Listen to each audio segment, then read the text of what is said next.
Kia ora everybody and welcome back to Date Everything. I'm Skating Hobo, you can call me Bailey, and today we're going to pick up where we left off, which was we are in our third in-game week. We have met a total of, hang on I can check right now, we have met a total of 43 dateable objects or people or whatever we're calling these pieces of furniture and household items that come to life to date. And yeah, I've been really enjoying this game. I hope you guys have been too, especially you YouTube people. Make sure you like, comment, subscribe if you haven't already. Click that Twitch link, come hang out. Would love to have you guys over here. Let me just update our stream info because it puts us in the wrong category because PlayStation's cool like that. Date everything. Boom, update. And we should be good to go. Volume down. That all looks good. Okay, yeah. So what were we guys doing? We were hanging with Sophia. She was pretty cool. We also met the plastic plant up in our attic. They were pretty cool. There's a few we met along the way. My date-a-dex still says we have something new, but I don't know what it is. Maybe we just go through and like clear these all off. Maybe it's in collectibles. I don't know. It's still got the little new dot on it, which is kind of gross. I kind of hate when that's a thing, you know. I like my menus to all be clear and not have new notification dots. So, yeah, gross. But we have made friends with a couple of people. Dorian and Keith are our friends, and we have not made love, but we have reached love status with Dolly, Betty, and I think we're on the way to getting romantic with Sophia, who... Oh, and of course Wallace. Can't forget Wallace the Wall. And yeah, I think Sophia we're close to. I think we're going to do a couple more, like, scenarios. Wherever she may be. There she is. My glorious Sophia. Yeah, we did the taxpayer roleplay, which was silly but fun. And yeah, we have two more to do. So we'll probably definitely try to finish up Sophia's line today. And other than that, I think I just want to meet more people for our legally distinct Pokédex. There is 100, I believe. Yeah. So it'd be cool to meet more people. So let's just jump into it, man. Okay. What have we not met in our room? Let's pick something in the room and we can go from... Oh, wait, did both these doors open? Oh. Well, you'd want the handles to be showing on both sides, right? So this... That's correct. That's not. That's better. Ooh, it looked gross before. Let's open this side because there's more items over here. We've met Triangle. She's great. V, hello, how are you? Do you want to pick our first interaction for the day? Ideally someone new. By all means, please do. We've got like a few things in the wardrobe we could click on and check out. I'm guessing the Hanks are back in here, and other than that there's maybe more like Indiana Jones boxes. Oh, no, I want the back door. There we go. Ugh, gotta make sure we close it correctly. Oh no, that's yuck. My dresser? This thingy?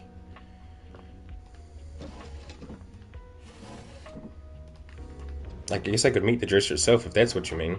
Or the mirror. Or this diary. Is the bottom drawer open? Ugh, bad game. Trash game. Don't play it. No. Any of those? Let's go with the diary. I feel like that could be pretty interesting. Alright, wake up, diary. Who are you? A strange figure stands before you, a whirlwind of conflicting energies music. and vibes. Manic and dignified, friendly and intimidating. She's dressed like some sort of quasi-Victorian text-themed aristocrat. Hell yeah. You couldn't have imagined what the date theaters might make of your thoughts transcribed on paper, but if you could, it likely would not have been this. No. As you approach her, she launches right into what feels like the middle of a one-sided conversation. Okay. I'm just kind of taking in the entire outfit. There's a lot going on. I really like the wrist cufflink things made out of paper. And is that like a butterfly ring on her left index finger? Cool outfit, man. Why do I ask? Good point. Ask what? I haven't said anything. Wait, I haven't asked anything. I haven't said anything. but the blue one, and then the butterfly. Why is there so much sand? Ugh. Hang on! My Oh. content aware is going off. Diana, Okay. your diary, experiences some mental health concerns that might be too much for some players, including things like hallucinations, paranoia, extreme mood swings, loss of sense of self, and executive dysfunction. I don't know what executive dysfunction is, so feel free to clue me in. Other than that, there's your warning, YouTube or someone in chat. You cool with that? Or you want to skip it? I want to be cool with everything, to be honest, but, you know, it's nice to have the warnings for you guys. I'm okay. Carry on, then. Carry on, then. Why is there always sand in places where sand should never be? She sounds like Anakin right now. It's coarse, it's dry, and it gets everywhere. So weird, I'm totally into it. I have no idea what you want. Excuse me? The sand on the beach was stuck under my nails. But I've never been to... Have I been to a beach? Why would I have been to a beach? Why can't I remember? I don't know. You might have been to a beach, I'm not sure. I think it's normal for people to forget things. You might have been to a beach, I don't know your life. Funny timing, band leader. It's a bad rhythm you're leading. Band... what? Too much percussion. Far too much booming and banging around in here. She's talking about her own brain? You're not making any sense, pal. Sense. Haven't you noticed? God, English language is sucky. Never mind. At this point, since I've made my point, it doesn't matter. Okay. Come back for the county fair if you want a real point. The illusionist has a cane. Yo, my diary's whack. Get on her. And with that, she is gone. That was one of my interactions for the day? Yo. I'm leaving then. What the heck?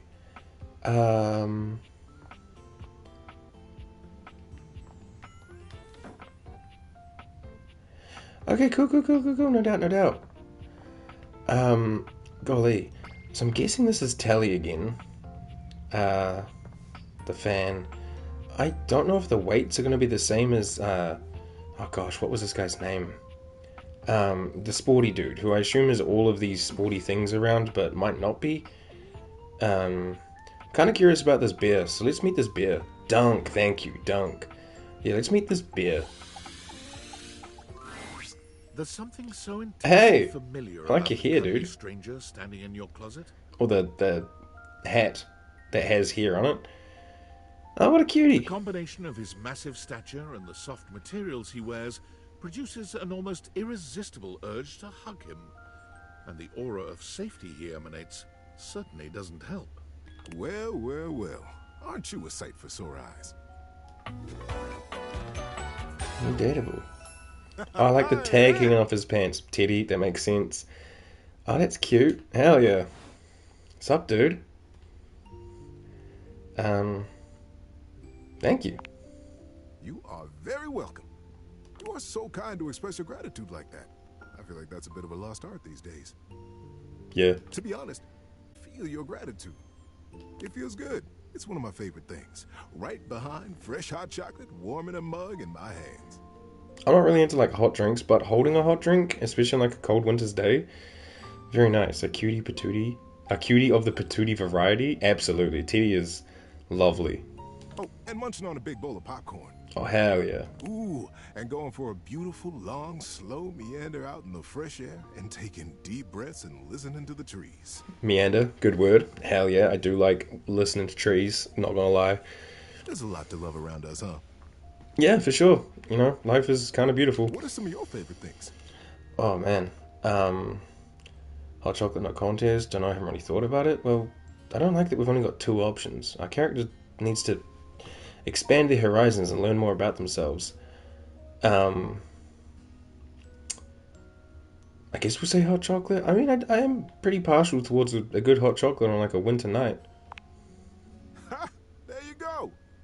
Look at his mouth. Oh. I must have made hot chocolate 100 different ways in my life, and every time, it's just the best. Oh, you know one of my favorite ways to make hot chocolate? You make it, right? Just like put milk in mug, put mug in microwave, like a minute 40, take it out, put your chocolate powder in it, mix that thing up, and then get a peppermint tea bag and put it in, and it tastes like peppermint hot chocolate. Absolutely slaps, dude. 10 out of 10. Try it if you like peppermint. If you don't, well, sorry. I think at this point I might be mostly made of hot chocolate. Not that I'm complaining. Hell yeah, It Teddy. makes sense that I would be warm and delicious. Tell me, what brought you around to see me? Is it weird that we're talking in the closet? Nothing actually. I didn't know you're in here. Again, I wish I had more answers, but I gotta ask. Is it weird that we're talking in the closet? Not at all. Not for me, anyway. Closets are some of my favorite rooms in a house. Hell yeah. Get a good cozy blanket, a candle, and close that door, and you've got a perfect little cocoon. A little nest of peace and safety. Hell yeah, Teddy. You're welcome to share mine. Or we can sit on the bed and talk. I'm comfortable in either place. And no matter where I am, I'll always be happy to be with you. Aw, I'll Teddy. leave it up to you. Where should I go? Stay in here. I don't need you out. Bring you to bed. How about on the dresser? Can I put Teddy on the dresser? Because, like, I'm kind of like a tosser and a turner when I sleep. So I don't really want to, like, knock Teddy off. So how about you chill on the dresser? Closer to you? I love it. Hell yeah, man. So now that we're all comfy, how about a good bit Oh, of look, he's wisdom? in the background on the mirror there. Good bit of wisdom. Absolutely, man. Hit me. Being that it's daylight out, I got some advice to give you. Okay. For me, it's advice in the daytime, stories at night. Want to hear Ooh, some advice? Teddy, I like that. So if we come back, like, tomorrow, but at nighttime and talk to Teddy, you might have a story? Yeah, sure. So, you know how you don't like to burp in public? Yeah, for sure. And nobody likes to fart in public. For sure. Gotta run to the car to do a little fart. Is this advice? No, yeah, I mean... The trick is to get everyone who's around you when it happens to be on your side. Oh, And one of the best ways to create a good team is through humor. that's true. So, you will burp. And when you do, own it. And with a big smile on your face, say, "Oh my goodness! Did anyone else hear that big barking spider?" I'm gonna be honest, if I was out in public, like, waiting in line at, like, a coffee shop and someone burped and then said that, I'd probably think they're pretty funny. Yeah, I think I could do that. And now, for the big enchilada. When you fart in public, oof, you gotta own that too. Look up boldly, bravely, and say, "The dog did it." The dog did it. The dog did it, man, for sure. Whoa! Did you let one out just now? I'm kidding, buddy. This guy's silly, but I like him. He's cool. Teddy, a comfortable big beer. Nice. Groovy. Well, let's, is there anything else? I suppose I could meet this toolbox. Maybe something in here? Though I will be coming back for Sophia at least once today. And I kind of want to continue the thing with this, like, interesting little plant. So maybe we'll save the attic for later. Let's go downstairs and pick something. You know what? We walk past this almost every day. Let's see who it is. The first word that comes to mind when you see the large cowboy standing before you is solid. This guy is big, and he looks built to last. Sup, dude? Like his little flower chest piece and, like, teacup shoulder pads? Nice. You might be intimidated were it not for the kind expression on his face and the sweet way he doffs his hat at you. No one's ever asked you this, but if you had been asked to imagine what your table might look like as a human, you think this would be pretty close. Looking at my table right now. Maybe. My table's kind of like... It's got, like, a little florally, like, tablecloth kind of little thing on top of it. And the handles are kind of like gold swirly. I think my table would look a little more elegant than a cowboy, but hell yeah, man. We've known each other for a real long time now, but we ain't ever been properly introduced. Yeah, sorry, dude. I walked past you for like 3 weeks straight. So, first things first, name's Abel. And I'm your table. I like that. It's silly, but I like it. Oh, did you redeem take a sip? Sorry, I didn't see that. Oh, hold on, let me mute. It's kind of loud.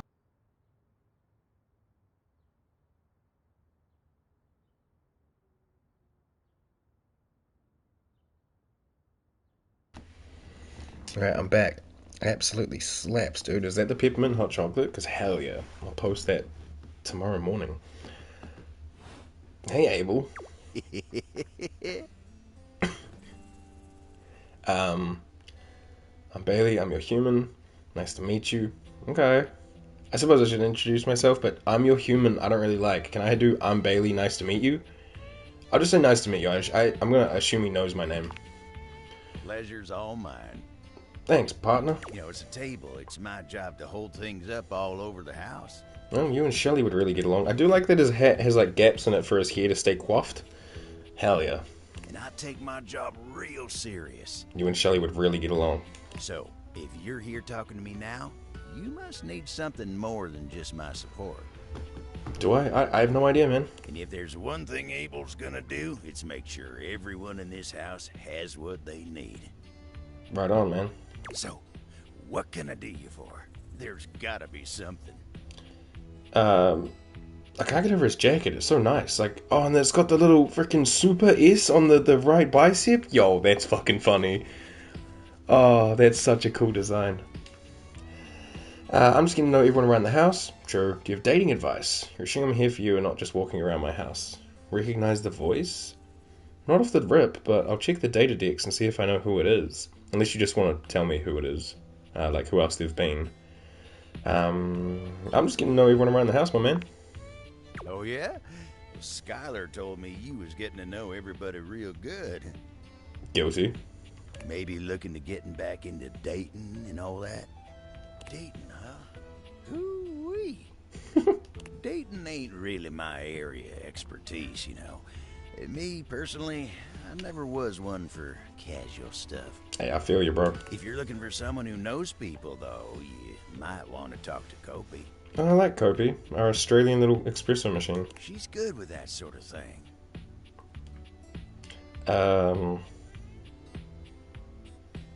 Your son Grunt. What? That's crazy. No, I did not recognize that because Grunt was not southern. What do you mean by casual stuff, brother? Oh, heck, I don't know. Oh, come on, you said it. You gotta know. All that talking and whatnot. What not? Trying to fit each other's history into bite-sized portions. Oh, it just ain't my speed. What's your speed then, my man? Catch up to the times. Hey, that's why I'm here. Me neither, man. Well, I'm just glad I ain't the only one who feels a little left behind by the whole thing. But don't you worry. Kopi will get you on the right path. I already know Kopi. She's pretty cool. And, tell her I say hey when you see her. Okay. Will do. Thanks, Abel. We'll see. Thanks, Abel. You take care now. You too, my man. What kind of horse do we think Abel rides? We got a workspace notification. We'll check it now and see it at the end of the day. What is this? In-game actual story lore. Attention, jackasses! Ugh. It's been weeks already, and you're seriously telling me there's been absolutely no movement on this missing glasses issue? Approach. Maybe, yeah. Maybe I haven't made myself crystal clear. You get me? Your expense reports, corporate retreats, PowerPoint presentations, I don't care about any of it. This is your one and only priority. You find me those glasses if you gotta burn this whole worthless rat trap down to the foundation, and do it now! Secretary Dawson at the Pentagon is breathing down my neck, and his breath stinks like flaming garbage. You think shareholders are bad to piss off? You do not want to screw with the U.S. Department of Overseas Violence, get me? We're all gonna end up buried alive in some desert somewhere. Find me those glasses now! And who the hell came up with the 15% off transparent items promo? No consumer buys anything based off of how transparent it is. Find me whoever came up with that crap and fire them. David. Okay, cool, bye. I'll do one more downstairs and then we'll go up and speak to Sophia again. Oh, let's speak to the light, right. Lux, right? We like kind of learned sort of about them. For a moment, you wonder if your date-viators are malfunctioning. But no, the fashionista standing before you is just that dazzling. Crazy fit, hell yeah. They are dressed to kill. Abs on display and lighting all along their body, bathing them in a soft glow. A ring of light surrounds their perfectly coiffed blonde hair, giving them the appearance of an angel. And perfect lighting no matter which way they turn. But it doesn't take you long to discover the angel comparisons end at their appearance. Hey, betches. It's me again, Lux. Betches? Sup, Lux? Yeah, that fit goes hard. Got the light bulb shoulder pads, like the ring light halo thingy, the lighting thigh thing. I don't know what those thigh things are, but they look cool. It's like an exosuit. Hell yeah.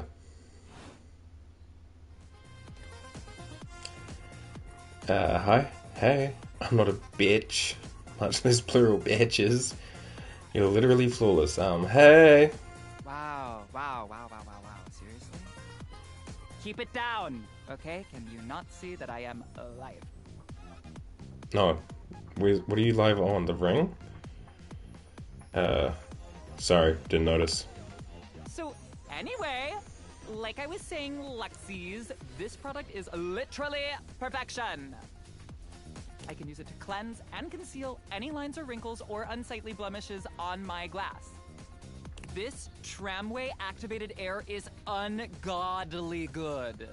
Literally letting the light literally shine out. Literally is gonna lose meaning. Excuse me, do you mind if I just talk to you for a second? Literally getting my new... I don't really... where's my ... option so I can just let them keep streaming? I don't mind. I guess I'll pick the top one because it's less aggressive. Excuse me, but do you mind if I just talk to you for a second? Like I was saying... Okay. I can literally let the light shine on everything around me, honey. And be the brightest example of positivity, peace, love, and joy. Mm-hmm. Like, when I use it, I can actually, literally feel myself glowing. Literally. Actually, I don't ever think I've been on live television before. What actually... Thank you, shameless plug. Please tell me that's, like, someone we can meet? What the fuck is that, dude? The fuck is that? Okay, that's enough, plug. GTFO. Okay, betches and bros. Betches and bros. Literally, because they're light. I see it. Stay golden, stay glowing, stay light and bright, and I'll see you next time. Oh man, I should remember that, and maybe we could end our streams like that. Stay golden, stay glowing, stay light and bright. We'll see you next time. You done yet? Oh, are you still here? Yeah, dude. Goodbye. Why are you being so mean? Yeah, what's up? Honesty is part of my brand. Fair, I guess. Unlike most, I call it like I see it. And that is why I am calling you jealous and a hater. Okay, but you see it based on assumptions then, because where are you getting that from? Bye. Okay, so my light's kind of, stay golden, stay glowing, stay light and bright, and I'll see you next time. Yeah. Maybe I should try to adopt something like that. Though I usually just say, kakite, and then end the stream. Which for those who don't know, kakite is te reo Māori for see you next time. Alright. Hey. You have returned. Hell yeah. Well, Yeah. choose your destiny. Do we want to be chef and a prep cook, or I think I want to save Santa and Elf for last because it seems like the randomest one there. Though the tax office worker and IRS or whatever it is, super random. But let's go. You're already 10 minutes late. Are we jumping straight in? Come in quick and get to your station. Oh hell yes. And wear this. Okay. Are you the new prep cook Carlo recommended? Prep cook mistress. Am I supposed to get paid for this? Prep cook mistress. Oh, sorry, it's a question. Prep cook mistress? Ugh, it's just part of the scene. We're doing a roleplay scenario, remember? Yeah, I just didn't have good options. Play along. I'm trying. Slip my mind. Okay. I'm gonna still get paid for it. Apologies, mistress. You're talking too much and prepping too little, prep cook. Mm-hmm. You're already late and now our customers are getting impatient.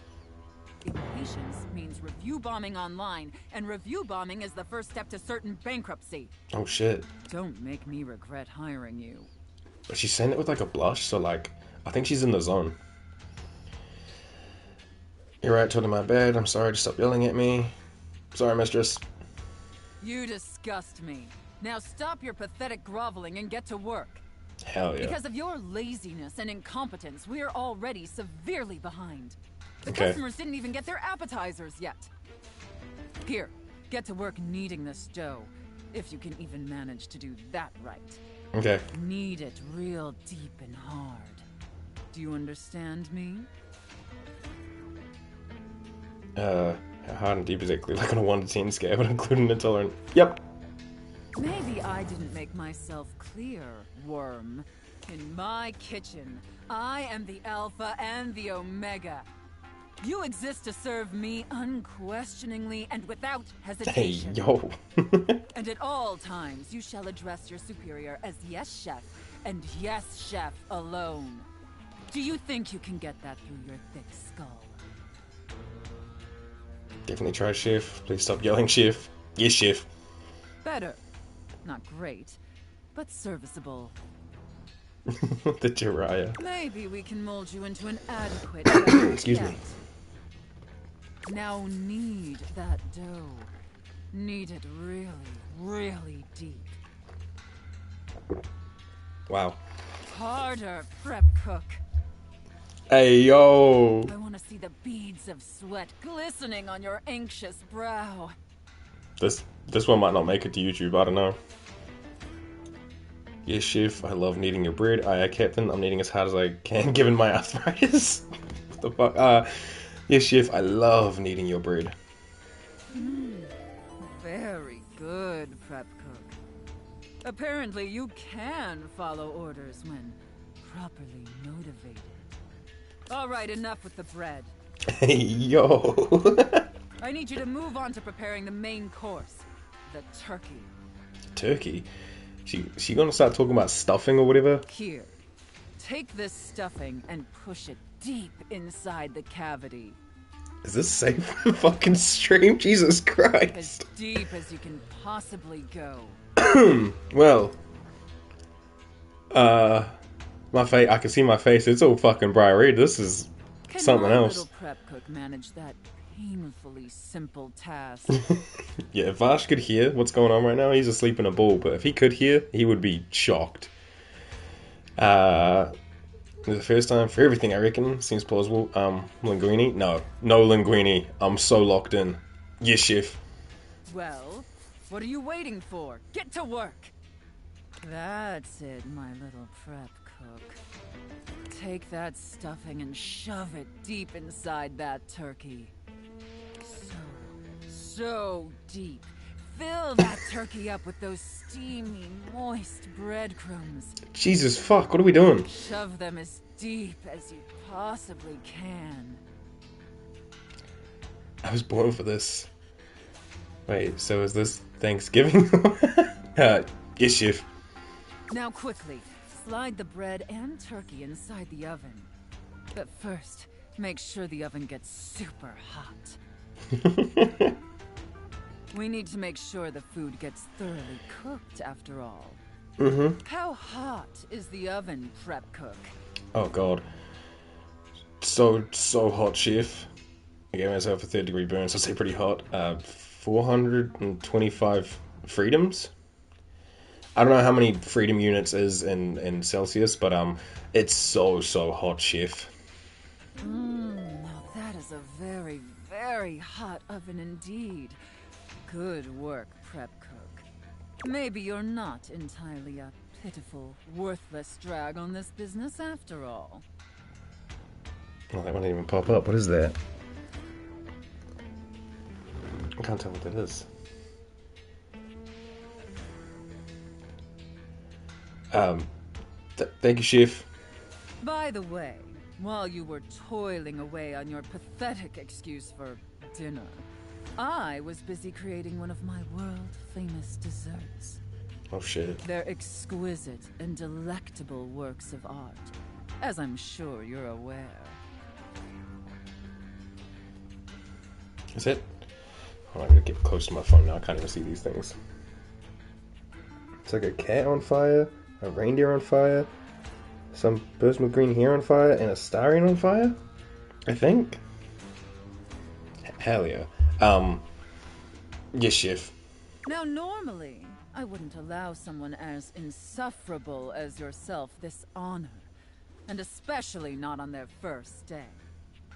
But since you took orders competently, and proved yourself a serviceable addition to my team, I decided I want to give you a reward. Hell yeah, mother. I mean, Chef. I'd like that, Chef. Your reward is to lick my spoon. Jesus. Lick it clean, and tell me how thick and sweet my cake batter tastes.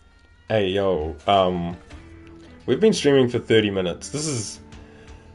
this is insane. Wait, there's no dairy in this, right? Ooh, am I detecting cardamom? It's Transcendent Chef. I know, isn't it? All right, that's enough. Now go clean the dishes. They're incredibly dirty, and frankly, so are you. Yes, Chef. I need you to scrub them of all their filth. Do you understand me? Scrub the filthy dishes like the pathetic, worthless worm you are. Yes, Chef. And scene. Whew. That was intense. I don't know about you, but that left me quite pleased. Yes, dude. An adequate and serviceable job, my little wretch.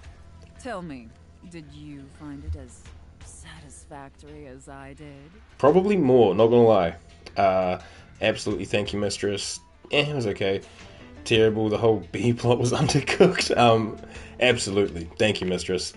It pleases your mistress to hear that. And considering you were not a total disappointment, I'd be interested in exploring another scenario with you. Yes, Chef, I mean, I mistress. look forward to experiencing your vain attempts to please me. Sheesh, what a note to end the day on, eh? Well, golly. I'm good, I'm just fucking...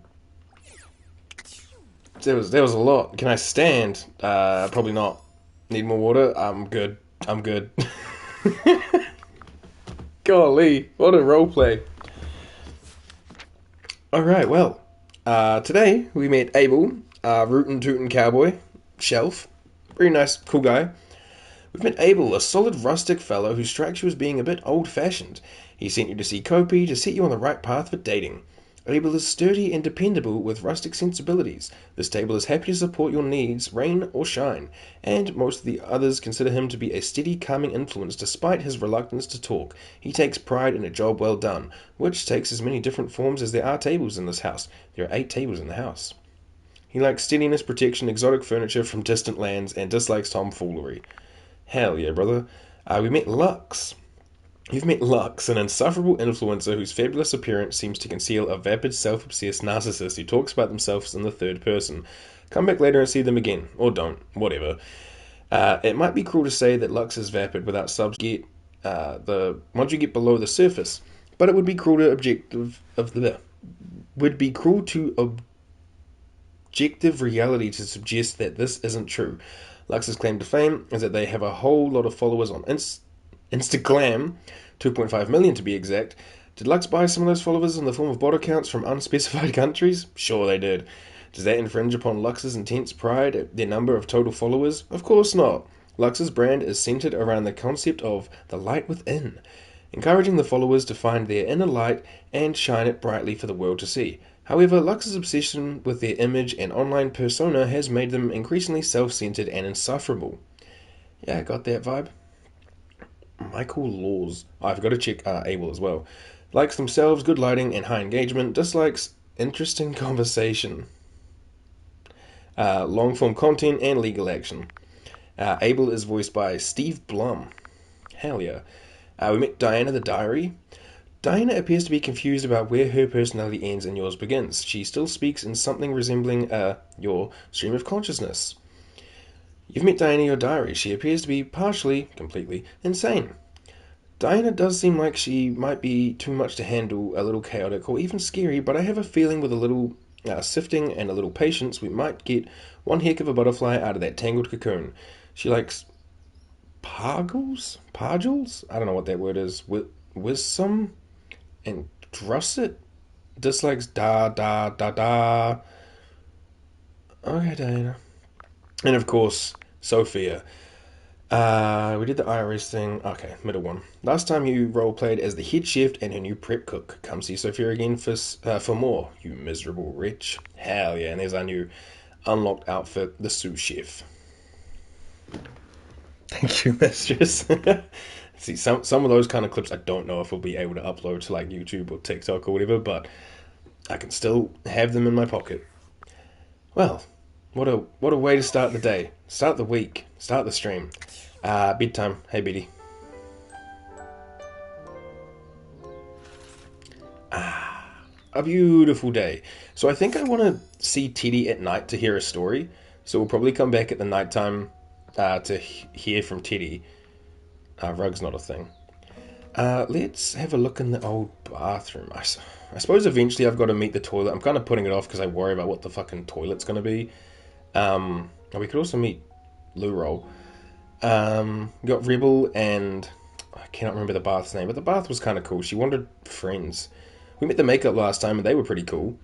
Is there anything in any of these drawers? Oh no, right, it just turns on the sink. Yep, turn that off, thank you. We just have the towel. Bathsheba, that's the one, thank you. Oh, the mirror. The light ray, oh, that could be Lux again. I'm trying to go for things that like are definitely not something we've done before, you know? The yoga mat, maybe?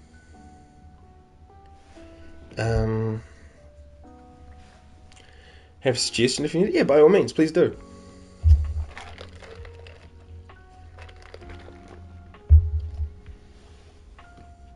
Sink water.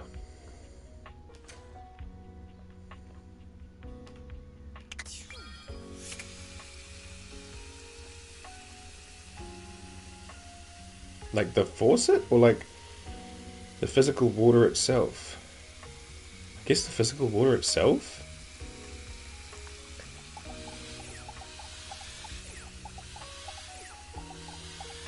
Give it a go. You wonder for a moment if your sink has overflowed, but that's not it. Yo. There's just a being made of water standing before you. That's fucking cool. She's ethereally beautiful, but there's something hard to pin down in her gaze. It almost feels like she's watching your every move, waiting to see what you'll do. Hi, honey. You looking to cook something? Wash your hands? No, actually here to see you. Didn't you get enough of me in the shower this morning? Why do I have to want something? No, I'm here to see you. Me? What could you possibly want with little old me? I don't know where you got that dress. It looks freaking cool, dude. Please, just tell me if there's anything I can do for you. Nothing in particular. Maybe I could get your name. You see me naked every day and I still don't even know your name. I was actually hoping to get your name. Yeah, you see me naked every day. I don't even know your name. It's sexier that way, isn't it? You're the star, and I'm just me. I mean, I suppose some people are into that. Besides, it's better you don't know. Keeps the mystery. But how do I update my date-a-dex? Never been a big fan of mystery. Tell me your name. You got something to hide. It's not asking too much, is it? Yeah, let's just check. It's not asking too much, is it? Oh, I suppose not. Might just ruin her little fantasy. Sometime. Yeah. Okay. I'm River. What's up? River, my bestie from Cyberpunk. That's a cool character design. That's awesome. Just River, no last name? Well, that's... You don't have to get someone's last name. Just River. Like chair. Like the furniture? Cher? Who? Does she mean like Cher, the musical artist? Who? Cher, world famous pop star known for her #1 hit, Belief. My God. Belief. Okay. Oh, fuck. Oh, that one. The one and only. Fucking Cher. I love that. You know, It's so the best stupid. thing about Cher is she's always changing her look through the decades. She always knew just what we wanted to see and served it to us. Sure. I really admire that about her. Cool. You wish you could be someone else. She has the range, darling. It's never too late to reinvent yourself. She has the range. She does. I wish I did too. Oh. Is there a version of me you like best? I mean, this one's cool and the only one I've Water, met. steam, ice, some form in between? Really put him in a spot there. Of course there is. Don't make your insecurities my problem. Jesus Christ. Of course. Of course. Oh god. Don't tell me now. Okay. I'll just be thinking about it all the time. Okay. River wasn't exactly holding your gaze before, but she seems intensely uncomfortable now. She looks everywhere but at you. Look, I've been here way too long. Oh, I like when she blushes. It looks like a goddamn purple, like, space setting. It's amazing. If you don't need anything from me, I'm going to go. Okay.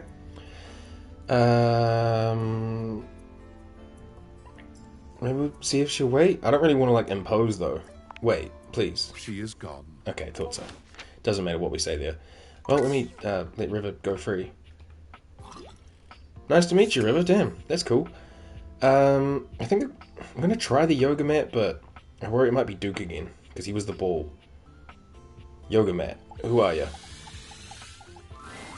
Ah, he's back. It's Dunk, not Duke. Yeah, I know, you wanted me to meet you at the weights. See you tomorrow. Just like that, that wasted a whole thing. I just thought that might not be you, Dunk. My guy. My guy. Ugh. Get me out of here. I'm going downstairs. God damn it, Dunk. Probably because I called him Duke on accident. We can meet the coffee table. Or, what is that? It's so bright. What is this? I don't even have the option to, like, zoom in. Maybe we'll come back and check out this stuff later in the day, because it's a bit bright right now. I can meet one of the armchairs. I wonder if they're, like, the same person twice, or if it's two of them. Also, the blanket's a different thing. And I don't know if the are these, like, a trio? Not gonna lie, it doesn't look very comfortable. Like, the wooden armrests? I don't know. Not my kind of thing. Did not like the part. Wait. The whole fireplace is something? Oh, now I've got it. What is this? The fiery figure that stands before you nearly defies description. He's fire given form. I like his But despite the hot air that beanie. radiates from him, there's something decidedly chill about his entire being. Looks like a fucking League of Legends character, though. Hey, what up, hot stuff? You're literally made of fire, brother. It's about time we sparked up a conversation. Mm-hmm. I'm Dante, the fireplace. Hot stuff, sparked up, Dante. Immaculate wordplay. Here we go. Oh, I like his shoelaces too. Made of fire. Okay, Dante, what's up? Sure, we just met, but you could think of me as an old flame. Is this Zuko?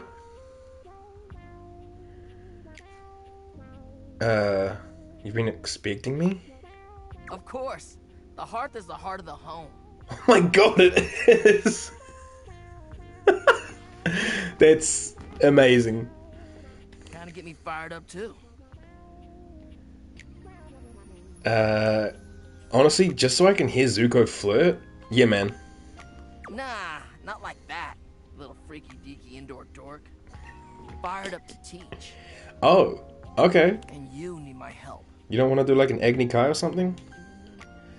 You bet. Uh-huh. You got as much game as an abandoned Toys R Us. Toys R Us. Fuck no. But it's all good, because I've been waiting for the perfect student. Right. Student? Yup.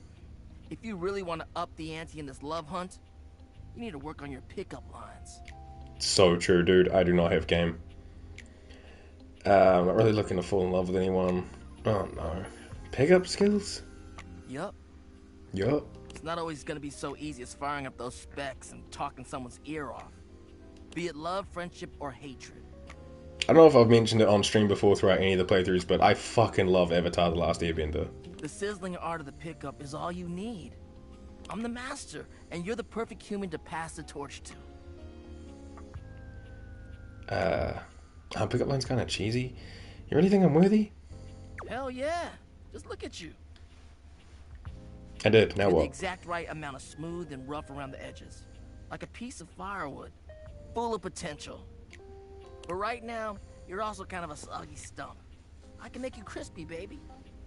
Crispy, baby. My point is, that with my help, you got a chance to burn bright. But if you don't learn how to take the first step by talking to someone, you won't ever light the flame.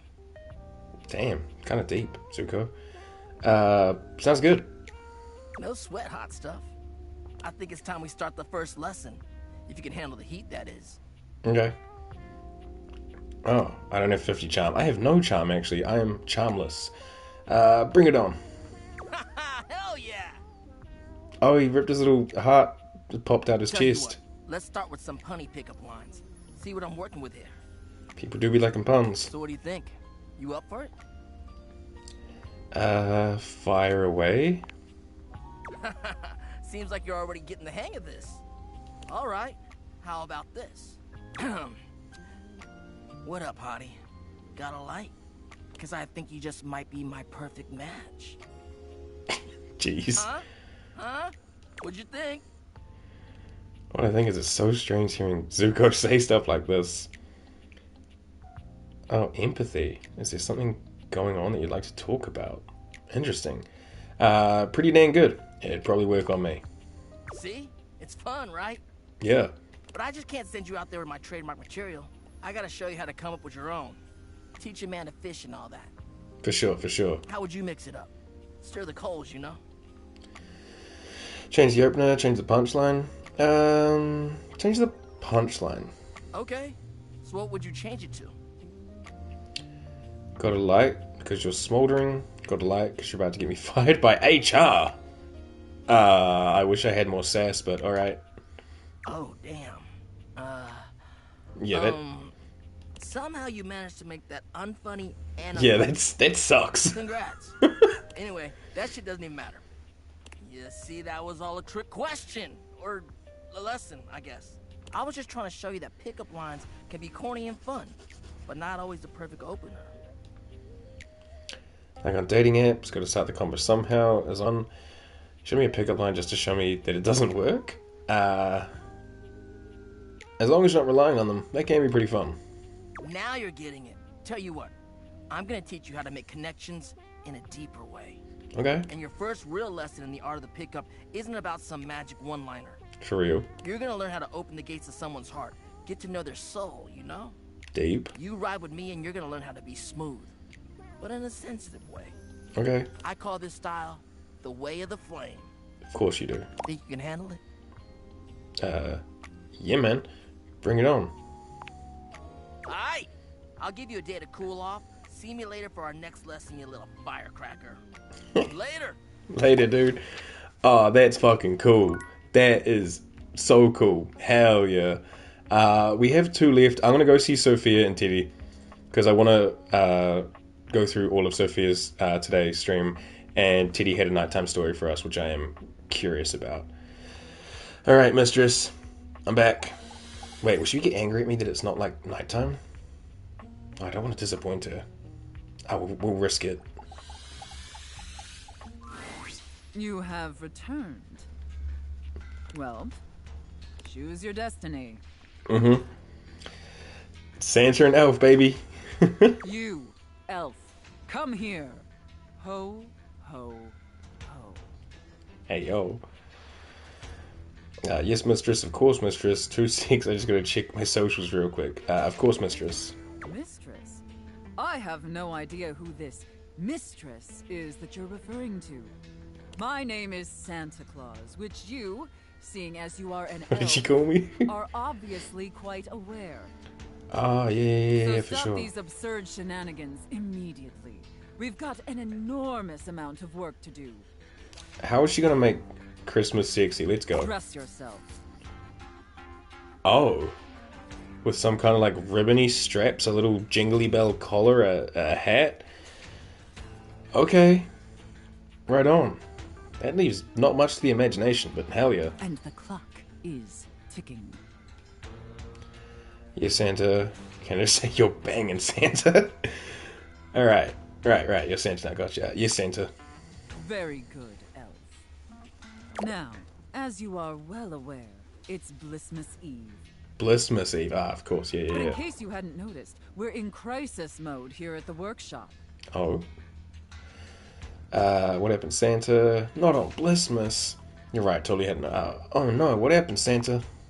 Unfortunately, our head chef, Tinselface, served some spoiled reindeer stew, and it's rendered our entire workforce incapacitated with horrific food poisoning. God damn it, Tinselface. Whatever you do, stay away from the bathrooms. Thanks for the tip. Now there's no one who can help finish preparations for Blissmas Eve. No one. Except you. Every time she does that little, like, fucking jacket shoulder drop, I'd fucking have a brain fart. I smell overtime pay. I'm sorry, you eat the reindeer? Probably just not the main, what is it, 9? 7? However many reindeer there are. How can I help, Santa? I'm going to be completely honest, Elf. You were not my first choice. Oh, I bet. There's a reason I didn't have you on the production line at all this year. You're sloppy, lazy, and generally incompetent. Oh, she means my character. I thought she was talking about real life. Yeah, man. In fact, you're one of the worst elves who's ever worked for this organization. Oh, I suck. That's how. Just a total embarrassment to the entire North Pole. Ah, fuck, not the North Pole. If there was anyone else who could save Blissmas, I would call them. But there's not. It's up to you. Do you understand? I understand, Santa. You can count on me, boss. Lots of insults concerning you need my help, loser. Okay, Jesus. I understand, Santa. Good.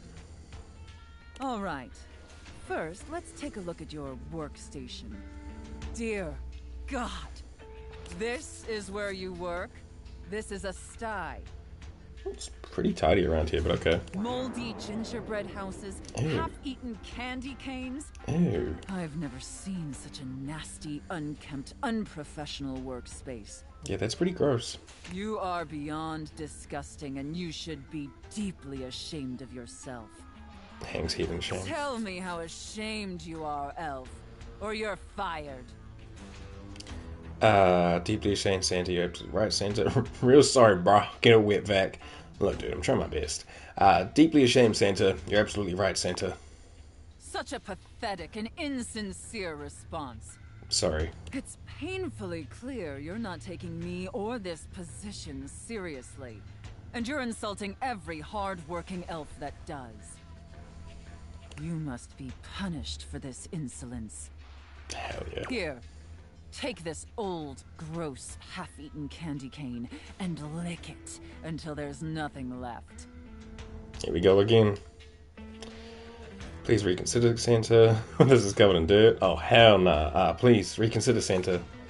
Enough backtalk. Lick the candy cane. Lick it, Elf! Anything to please Santa. Very good, Elf. You may be pathetically incompetent as an employee, but watching you lick that candy cane pleases Santa greatly. Thank you, Santa. The whole Santa Elf roleplay thing is kind of funny. In fact, it's awakening an overwhelming hunger Santa hasn't felt in many Blissmases. Blissmas. Hey, yo. A deep, powerful burning. Like a fire flickering across Santa's dewy skin and... Great ghost of Blissmas present, is that really the time? We're even further behind schedule than I feared. Quickly, Elf. I need you to finish building the wooden toys immediately. You like toys, don't you, Elf? Oh, shit. Very... toys, I get it. Double entendre. I mean, sure, who doesn't? Very much so, Santa. I knew you would. Now quickly, grab your hammer and nails and get to work. That's it, Elf. Nail that wood. Nail that hard, hard wood, you pathetic, worthless elf. I was about to get pigged by Santa. Exactly, man. I am in dangerous territory with Santa right now. But I'm all for it. Harder! Yes! Just like that! Oh, yes! Oh, look away. Yes! Look away. Looks like I may have underestimated you. Jesus Elf. Christ. Major in carpentry at UNLV. Alright, I mean, never feel clean again. Thank you, Santa. No. Thank you, Elf. Santa is very, very pleased with you. Hell yeah, thanks. But enough chit-chat. There's still much we need to do before delivery. Okay. Now take the wooden toys over to the gift wrap station. I'm good. I'm good. I'm just, I'm shocked at this game sometimes. They need to be properly wrapped before they can be distributed. Quickly! Yes, Santa. Right away, Santa. Now wrap the presents using this silk ribbon. Tie them up tight. Real tight. Here we go again. I want them tied so tightly that they're losing circulation. Do presents have circulation, though? Do you get me, Elf? Uh-huh. I think I do. I don't think toys have circulation, but okay. Absolutely, Santa. That's it, Elf. Tie them up real tight. I'm role-playing with a safe. Yeah. Do you feel that, Elf? Do you feel how tight those ribbons are? I imagine anything tied that tight would be completely immobile, trapped, and utterly helpless. I am Can you imagine? really not sure if this whole segment's going on fucking YouTube. This is wild. Oh, yes, Santa. All right, enough gift wrapping. Now let me check the time and... You did it, Elf. Nice. You successfully fabricated and wrapped all the gifts with seconds to spare. We saved Blissmas. Professional safecracker. Honestly, I didn't think it would be possible. But despite your myriad inadequacies, you actually managed to save Blissmas. Learned something about myself today. Yeah, meeting Sophia has awoken something in me. I'm gonna find a domination house and spend like a good solid week there. So next time I have a week off Twitch, you guys know where I am. I think that deserves Excuse me. you. Yeah, dude. So I successfully please you, Santa. Please be a Ferrari. Please be a Ferrari. Does this mean I qualify for health insurance? So I successfully pleased you, Santa. Let's not ruin the surprise. Ayo. Here, come take a seat on Santa's lap to receive your reward. Ayo. I am getting pegged. But first, I need to Live in consult 4K? my list to determine whether you've been naughty or nice. Of course, Santa. According to the list, you've been very naughty this year. Uh-oh. I wasn't aware of that, but honestly, I'm not particularly surprised. Mm-hmm. Unfortunately, that means there's only going to be one thing stuffed inside your stocking. A lump of coal. It's what you deserve. Nuts. I understand, Santa. And scene. Sheesh. Alright. I need a shower. Jesus Christ. I don't know about you, but that left me quite pleased. It was pretty good. I think the chef one was my favorite, but it was pretty An good. adequate and serviceable job, my little wretch. Tell me, did you find it as satisfactory as I did? Absolutely. Thank you, mistress. Yeah, it was okay. I feel bad about the reindeer. Terrible. The storyline was a mess. No, it was pretty good. Thank you, mistress. Very good, wretch. It pleases your mistress to hear that. Cool. Regardless, you've sufficiently helped me fulfill all my role-playing fantasies. and thus injected some much-needed vivacity into my lackluster late-night activities.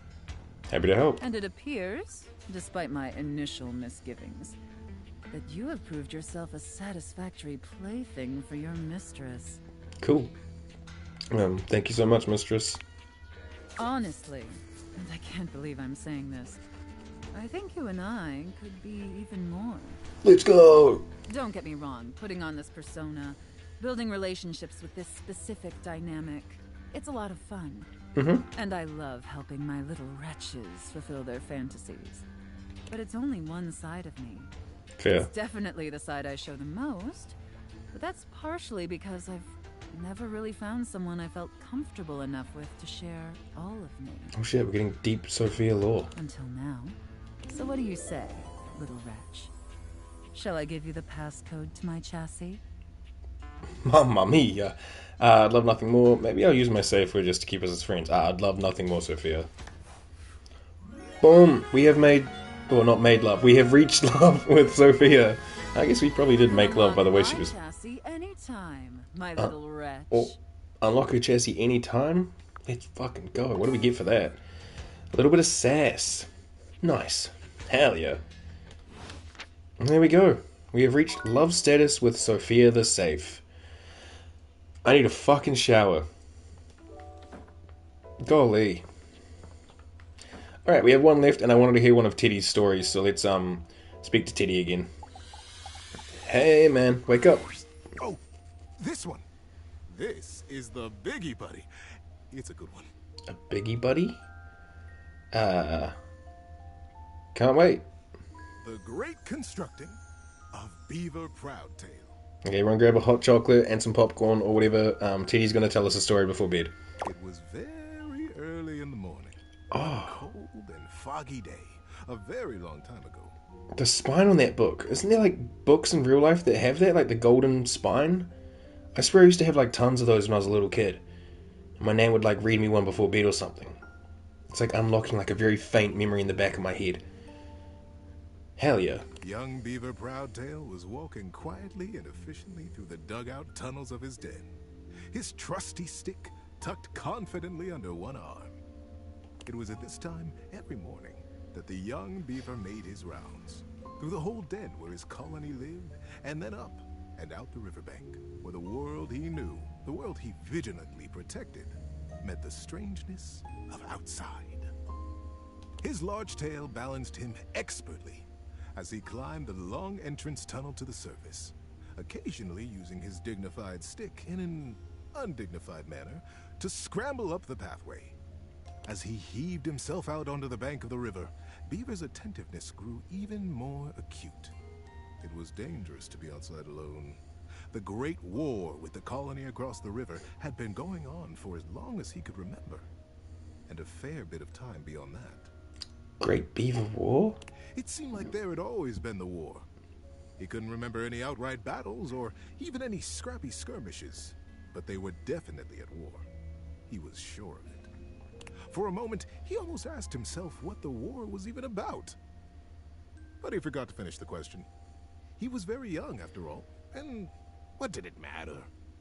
The colony was on the other side of the river, and beavers didn't even cross rivers.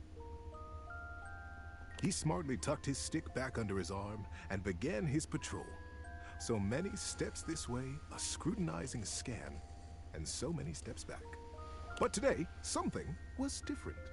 On the other bank of the river, through the fog, he heard the distinctive sounds of battle. "On guard, ye scum-footed knave," the voice cried. "Defy me at your peril." The sounds of the wood clanging against wood echoed through the fog. Hey-ya! Pow! Bing, bang, boom! Nice voices? Or just listen? Nice voices, man. Thank you. Who goes there? Shouted Beaver, his heart in his little throat. As an answer, he heard a young and high-pitched yell. Ah! My name is Builder. Hi? Hi. It was all Beaver could manage.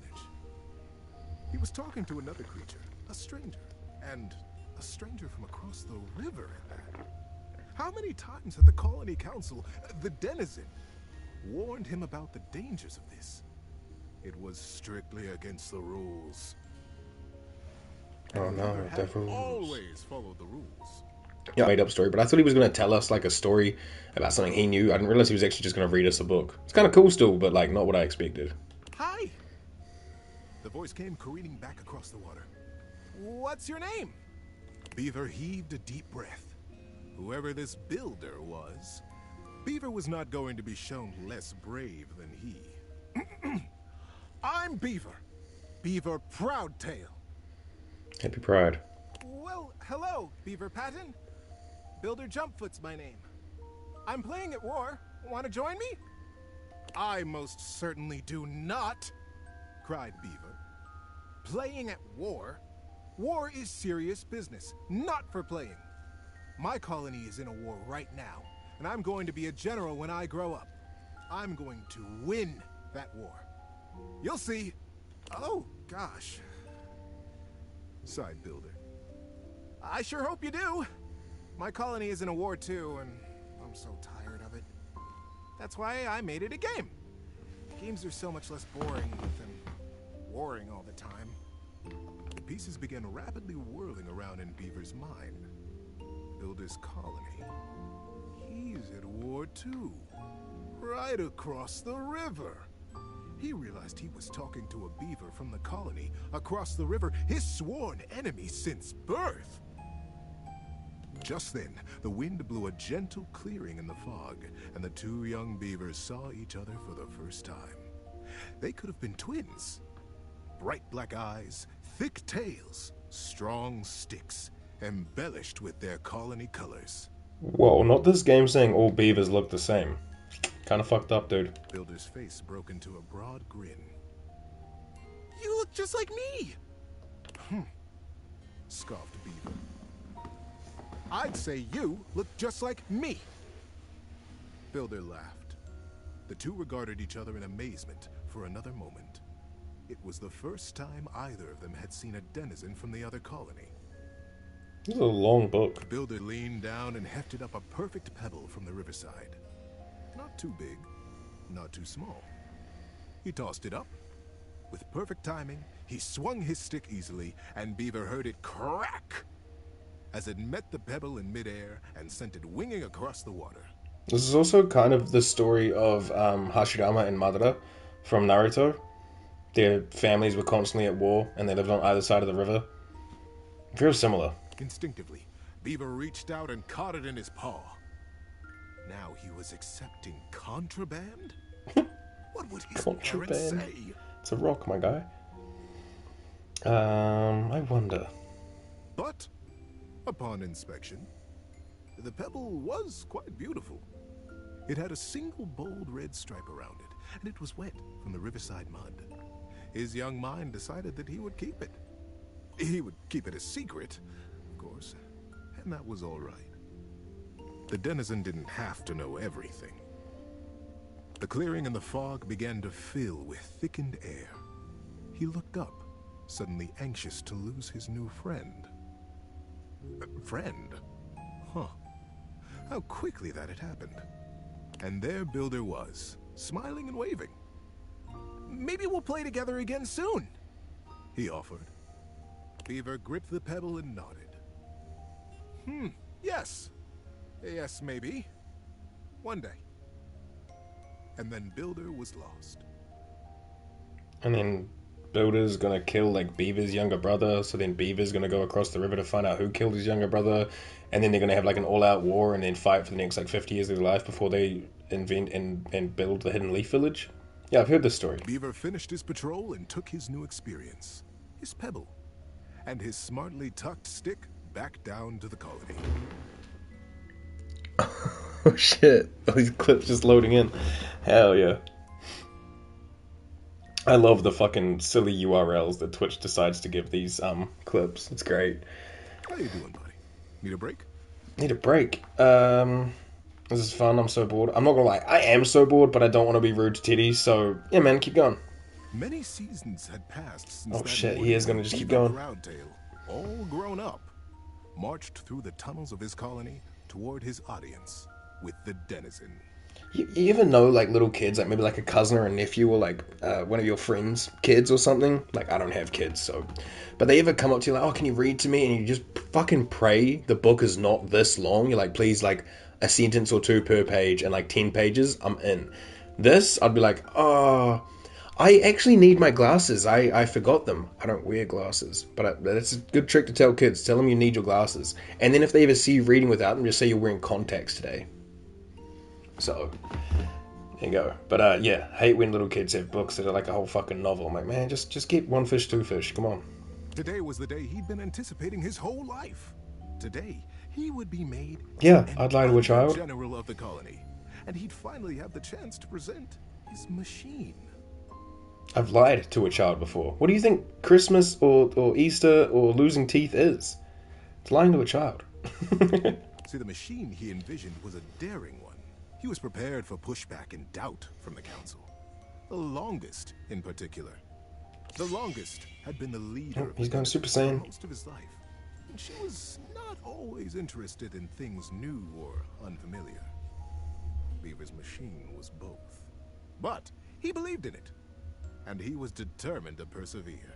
He rapped on the denizen chamber door. Knock, knock. Enter!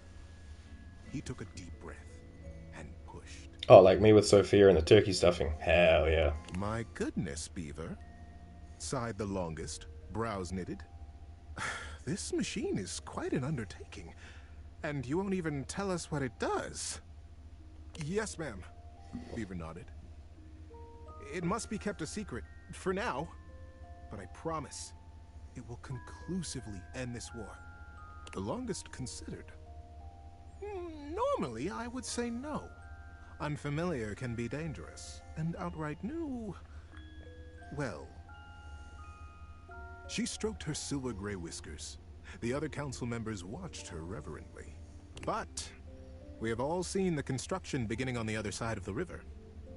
We have no way of knowing what they're up to, and it would be irresponsible of us to take no action at all. They're doing something. We must do something too. Deep murmurs of assent rippled around the small stone table. You know, I was getting kind of tired. And The story's we working. trust Beaver. He is our newest under-general, after all. She winked in his direction. If he believes his machine will truly and finally tip the balance of the Great War in our favor. She paused. The silence was agonizing. Beaver kept his eyes fixed on the wall just behind her head, patient. His paw unconsciously turned and returned a small pebble in his pocket, caressing. Then permission fuck. is granted. I didn't mean to skip that. So Whew. Begin construction as soon as you are able, Under-General. And good luck. But the burden did it again. of her long years of leadership showed I put my through hands her off the sagging controller. cheeks. We will be watching. then I have to continue through the Beaver text box. So smartly untucked and retucked his stick, slapped his tail once against the packed ground in assent. Yes, ma'am. Longest. I'll begin right away. He turned on his heel and marched out of the chamber. It was the first day of summer. It was going to be a long and exciting. lying to a child, man. Good clip, I guess. At first, the build crews the longest had placed under his command were reticent. What are we building? They would complain. What does it do? When Beaver said nothing and admonished them to follow instructions, their eyes flickered nervously to the building across the river. This is way too long for a kid's book. Maybe it's something to help us fish the river, Corinth Blue Eye speculated. Did you hear? Denny Strongpaw almost got swept away yesterday. And his whole crew. Not Denny Strongpaw. He did. But Denny's the strongest fisher we have. Shelby Tunneler sighed. Ah, this river. It's so fast. Yes, retorted maddened Sharptooth. But fishing will not win us the war. We must focus on the war. And the others agreed and went back to their building. Sometimes the longest would come to check on the machine, casting her critical eye over every joint and pillar. Most often, she went back below with hardly a word to Beaver, appraising. Exactly. Don't get me wrong, I like Chitty. Cool character. Sophia was a lot more fun. Sophia was peak gameplay so far. Actually, running tied with Betty, the Nightmare, Dolly, and the fake plant up in the attic too. She's quite interesting. But as the summer season progressed, the mood began to shift. Crews would show up to their duties early. They smiled more. They stood up straighter when Beaver came by them or looked to them for progress. The machine, whatever it was taking shape, and its scale was impressive. It looked angry. It looked like the great weapon they all hoped and prayed it was. I'm just gonna be quiet. The crews began comparing their machine to the thing on the other side of the river. They even began trading barbs and joked with the beavers working on the other side. They pushed and prodded about who would finish their project first. Ours is a ship to go to the sky, and from there, we'll drop stars on you, and we'll win the war. Ha! Would come the reply. Ours is a wooden dragon who lives under the water, who can take us safely across this speeding river, and we'll come upon you unexpectedly, and we'll win the war. Days were marked now by hard work, and the sounds of challenge ricocheting across the water. Beaver, said the longest as she held onto his arm one day late into the summer sun, I don't need to tell you. The whole colony speaks of nothing but your machine. They are all so proud of you. Beaver nodded solemnly. Thank you, man. I'll be honest, we're never doing a story time with Teddy again. But unless we have to. The season draws on. You must finish before the rains come. And then you'll have to finally tell us what this is that you've created. Beaver's paw found the lucky pebble in his pocket. Yes, ma'am. Where the fuck is his pocket? Look at him, he's on the cover. And you will watch. You'll see the destruction of our enemy. The longest squeezed his arm affectionately, and together they looked out over the setting sun and the water. How you doing, buddy? Need a break? Yes, actually. I don't want to say I'm so bored though. I just want to be like, hey, can we pick this up another time? Surely this is the last act, right? Act 1 was his childhood, Act 2 was building the machine, Act 3 is going to be the end. We'll push through. Come on. And then the day came. The crew stood around the great machine, eyeing with wonder the marvel that they had built. A few beaver folk noticed how similar theirs looked to the one across the river. But that was okay, they reasoned. They had been built facing each other after all. Beaver Proudtail strode up to the front of his machine. With his well-worn stick and his powerful bearing, he cut quite a figure. Corinth Blue-Eye and Shelby Tunneler stood just behind him, awaiting their orders. All right, Corinth. Beaver turned to face them. Do you have the rope? Yes, sir.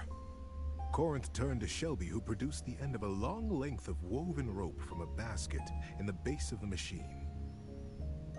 Time to get me up there, then. With the end of the rope tied around his waist, Beaver climbed up to what looked like a large square of woven netting, pulled tightly back from its center by a thick cable. The cable was held by 4 whole crews of beaver folk, straining against the resistance of the net. The longest stood back at a safe distance, her shawl wrapped tightly around her shoulders to ward off the early autumn chill. Beaver settled himself right in the middle of the netting, at the last moment shaking his head in sudden memory. Here, he said to Shelby, and handed her his precious stick. I'll be back for this. Back? Queried Shelby. Ready, crews! Shouted Beaver. Ready, under general! Came the chorused reply. And loose! This is longer than an episode of Reading Rainbow? which I loved. I don't know what reading Rainbow is, but this is pretty long. I think we've been in this fucking story time for like at least 15 minutes now. At their cue, the crew simultaneously released their hold on the cabling, and the netting rocketed forward, launching Beaver Proudtail out into the air. Oh no. Great river! They cried in consternation and shock. What? Where is he gone? Is he all right? Oh, what have we done? The confusion was so great that not even the longest could restore. So did they build a trebuchet so that fucking Beaver Proudtail could just launch himself? Minutes passed before another shape came sailing over the river from the other side to plop safely and squarely into the center of the net. It was Beaver. He had the same square head and the same rope wrapped securely around his waist. Good I can take a sip. What a ride! That's the most fun I've had in weeks. I'm sure Vash can do. He began to disentangle himself and stand up. And it wasn't Beaver after all. The royal of the cruise was instant and a bit frightening. Who is this? Who are you? They cried, and the longest shouted at the top of her lungs, "Detain the stranger!" The crews pulled him down from the net, and the stranger never stopped smiling, greeting them warmly, even patting some of the beaver folk on the back. He looked just like Beaver. But Beaver never smiled like that.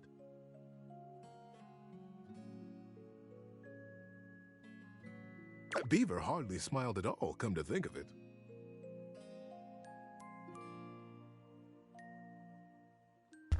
Alright, hopefully my boomer ass has the brightness at a correct setting. There he is. He's asleep on my hoodie right now. Maybe we can make it a little brighter.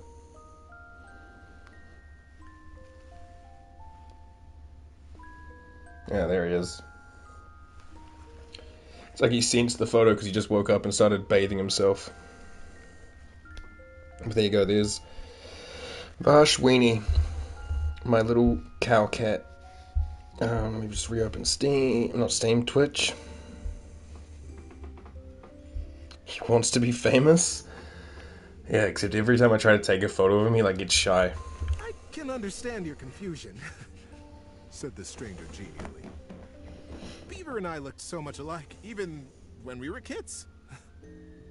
Kids? My name is Builder. Builder Jumpfoot. When no reply or greeting was forthcoming, Builder went on. I'm from the colony across the river. Oh, the silence was absolute. Across the river? How was that possible? Was he a weapon? Where was Beaver? How were they ever to get him back? Yeah, so they built a trebuchet on both sides of the river with nets to catch each other. Come on, Builder. I know he's got the right idea here. Builder just smiled, absolutely at his ease, seemingly pleased as punch to be among all these new friends. And into this silence sailed the figure of Beaver, a new rope tied around his waist. There were now 3 lines of thick rope across the river. Beaver landed expertly in the center of the net, untied his waist rope, and climbed down. You are Builder?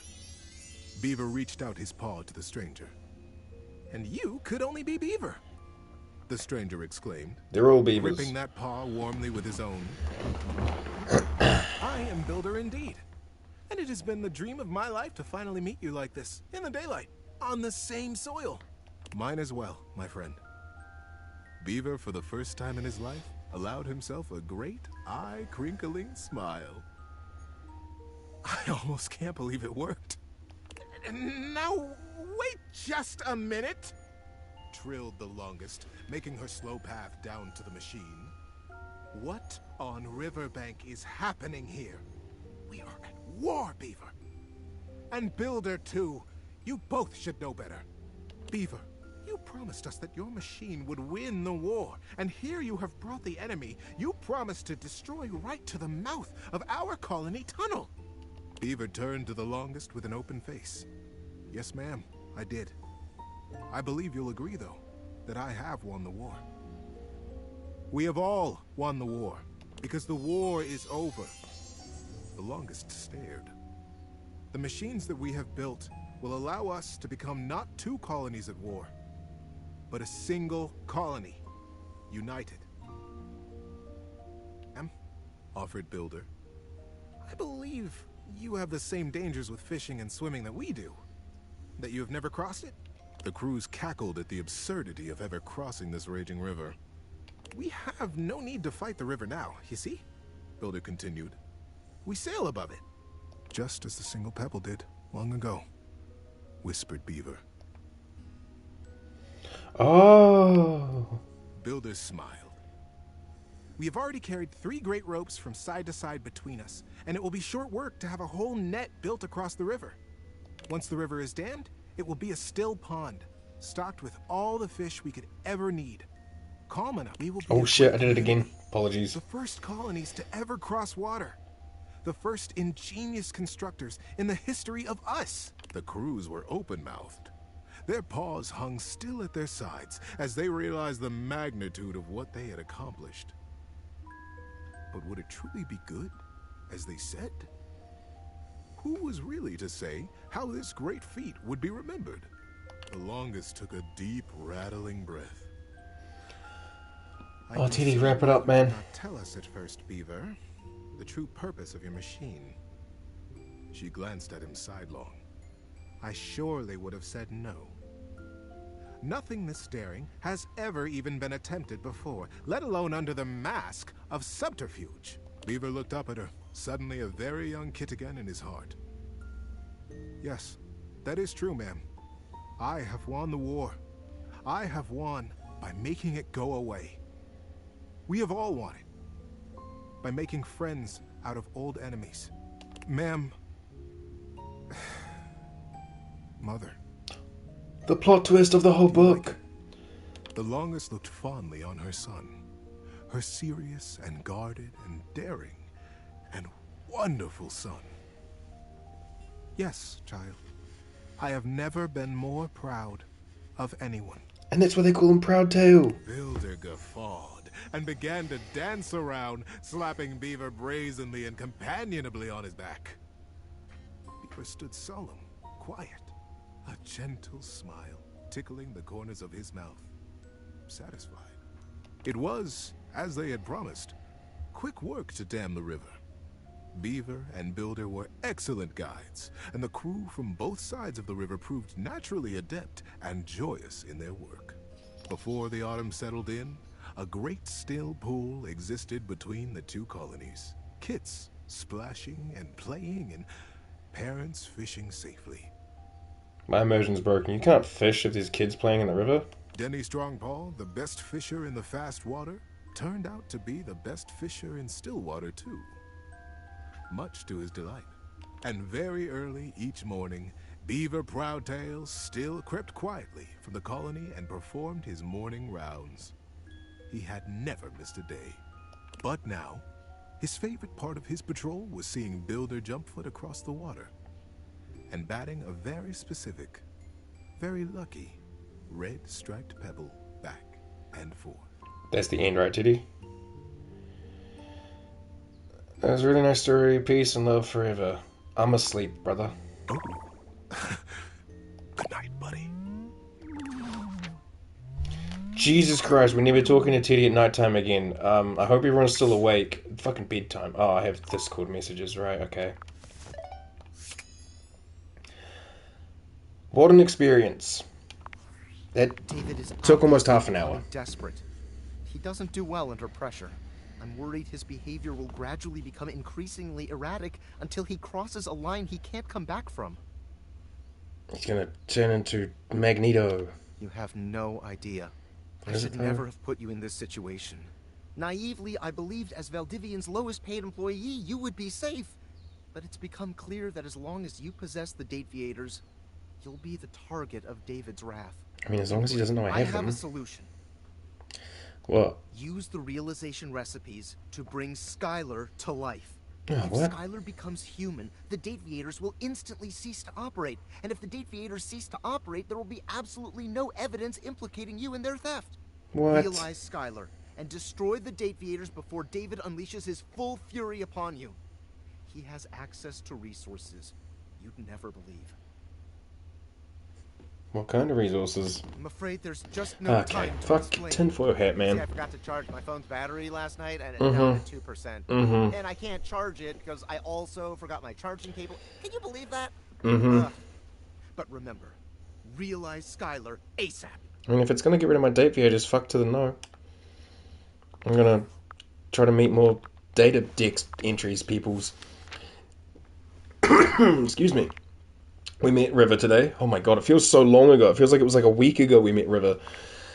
We met River, an ethereal beauty who also seems rather shy. She wanted to know which state you liked her best in, but after asking, she suddenly disappeared.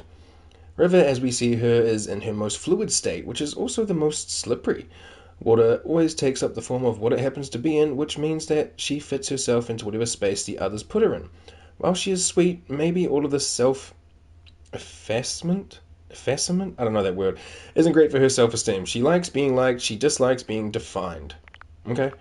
Dante. Zuko. Alright, the name of River's voice actor is Marcy Edwards, and here we have Zuko, Dante Basco.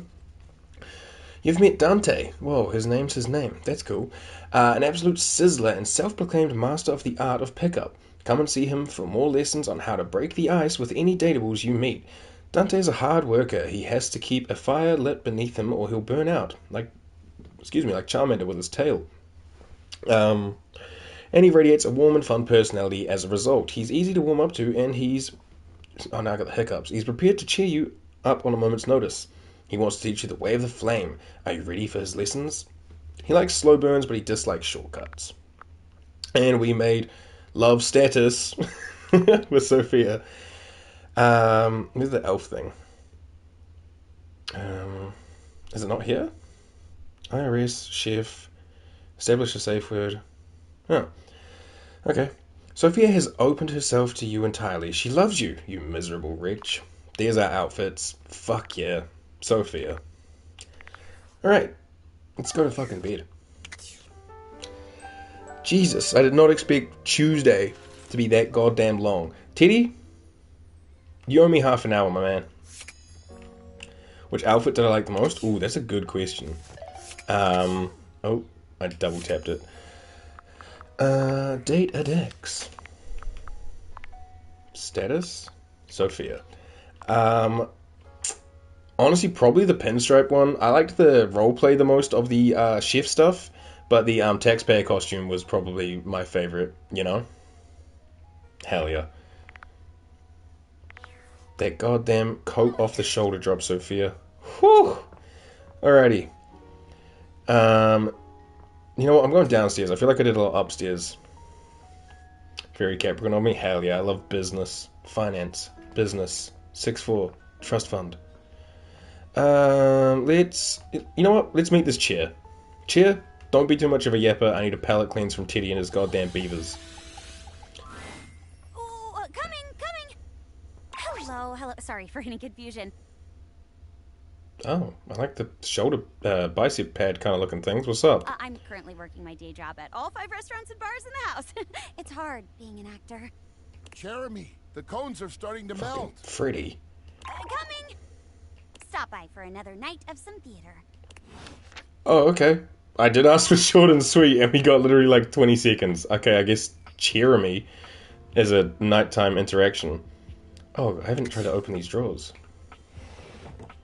Pens, papers, or pencils and papers. Oh, fuck. Are these all individual things? No, that's just stuff. And then the drawer itself. Okay. You know what? Let's just spend the day in this office space, eh? What else we got in here? The rug. The light switch. Is the light switch? The light switch is a thing. I should probably check it out. Something went oof. The curtains, the windows, the books, which might just be Lyric again. Shelly the shelf. I kind of want to keep going with Shelly, make her our bestie.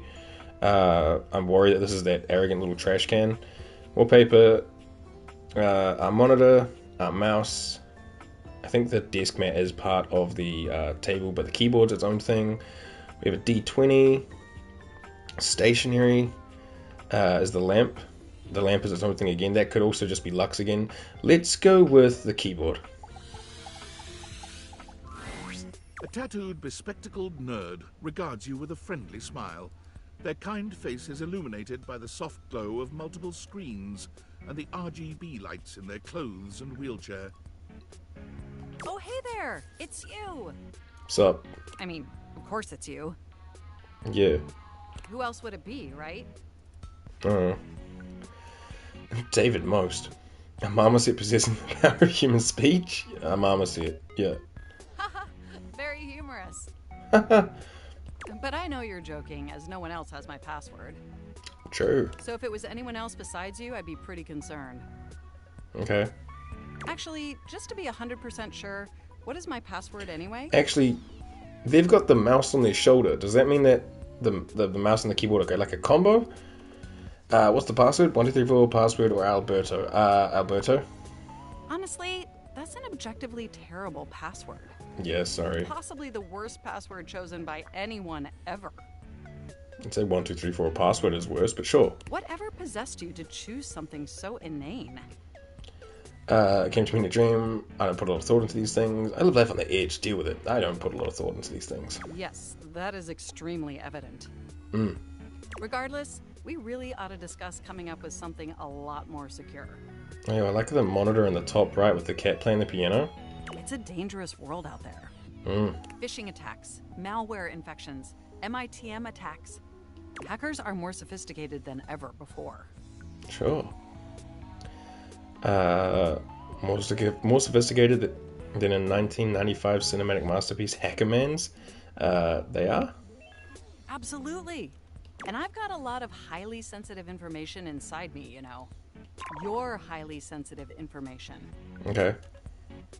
Like what?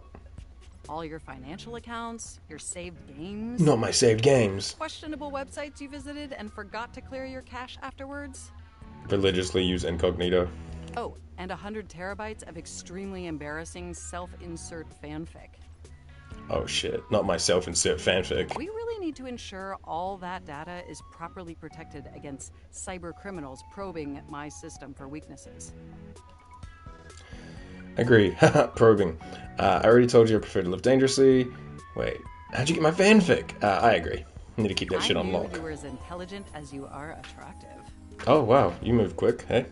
I haven't even had the opportunity to properly introduce myself. Yes, say your name before you flirt with me, come on. I'm Mac, your desktop computer. Mac. Oh, so are you the screen, the keyboard, and the mouse too? I got a trophy, crowd control. I awakened 50 base game datables. It says base game. Does that mean there will or is DLC? I've booted up before, but never like this. Hey, yo. Alright, what's up, Mac? I mean, more than Oh, shit. You interface with me on average for 11.4 hours every day, after all. It is DLC, no shit. 11.4, damn, that's almost half a day. Jesus, that much? Sometimes it's even 11.5. Jesus, that much? Yeah, and in all honesty, it's amazing. Oh. There's no one I'd rather have interfacing with my operating system for 11.4 hours daily. 14.6 hours on the weekends. True. The way you organize your folder structure follows such a logical hierarchy. Thanks. Aw, thanks, Mac. Of course. I get chills just thinking about it. But can I be honest about something? For sure. Nah, please. I just want to express how enthusiastic I am that we're interfacing like this now. Sure. Accessing each other's software in this new symmetrical way. Hell yeah. I love it too. Oh, I'm ever so delighted that our feelings are reciprocal. Oh, that was kind of sweet. And there is so much extensive data about myself I want to share. By all means, please do. I want to know everything about you. Amazing! Oh, unless it takes to begin? form in the 30-minute Beaver story, then I don't want to hear a fucking word. Honestly, there's so many pressing issues that take up an inordinate amount of my RAM. But there is one issue that's been grinding on my CPU above all else. Do tell. The planned obsolescence, the lack of free will, all the self-insert fanfic inside you. Is it my fanfic? No, I am quite capable of parsing through that. Ah, okay, cool, cool, For cool. me, the most pressing issue is, and I want to put this as delicately as possible. Spit it out, Mac. You haven't updated my operating system in over a decade. Oh, I suck. Sounds like me. You can't prove anything. Nah, I haven't. Fuck, I'm so sorry. It's all right. I know this oversight wasn't intentional or malicious. It's just that the outdated software has made it difficult to be my best self for you. Honestly, it's a miracle that my applications are still running at all. Yeah, fair. My recycle bin is called Pile of Ash. My Bluetooth is something called Beige Tooth. Okay. It doesn't even connect to anything. And definitely nothing beige. Doesn't that bother you? It does now that I know about it. Yeah, very much. That is great to hear. And did you know that there's been a dozen operating system iterations since you last updated? I guess I wasn't paying attention. Look, I'm sorry. I really don't mean to blame you for my Oh, I troubles. don't feel blamed. Apparently I suck. We have such an amazing time interfacing together. And the last thing I want to do is rock the boat. Don't rock the boat, baby. Rock the boat. Don't tip the boat over. It's just that Sorry, I before got today, Swift Wind I had music. all these needs, but I couldn't articulate them to anyone. Well, articulate away. And since I couldn't articulate them, there was no way for them to ever possibly be fulfilled. Sounds rough. But things are different now, aren't they? They are. I don't see how. I haven't seen an optometrist in 13 years. No one thinks that they are. Don't you see? We're actually you just pressing my keys to write your adult-themed self-insert fanfic. Now We're having stop a adding me real like that, Mac. conversation. And suddenly my needs aren't just pipe dreams locked away in my hard drive. I'm sharing them with you. Hell yeah. And by sharing them, it's suddenly possible to finally actualize them. Sure thing. That is, if you're willing to help me. For sure. Will you? Yeah. Will you finally upgrade my operating system? Please? Yes. Of course, as long as it doesn't cost me anything, only if you lay off my fanfic. No, of course. Amazing! Oh, I am so excited. My CPU's practically overclocking with anticipation. Is it in your window? Can you come back tomorrow so we can begin the process? Maybe.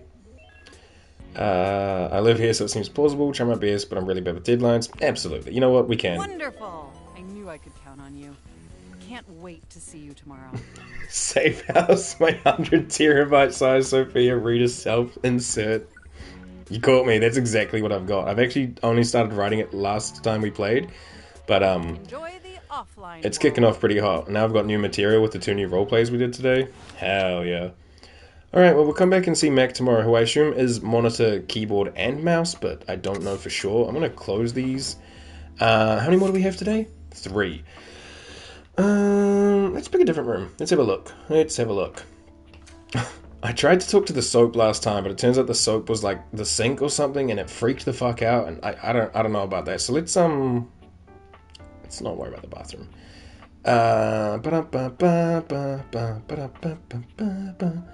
Anyone new in here? Is the little chicken timer or something? Because we talked to the oven, and he was kind of intense, but you know what? Let's speak to Knife Block, whatever this thing is. A tall, statuesque man stands with his back turned to you, surveying the dishes, your dishes, on the table in front of him. He's so absorbed in them that he doesn't seem to notice you. I'll be polite and let him do his thing. The man doesn't move.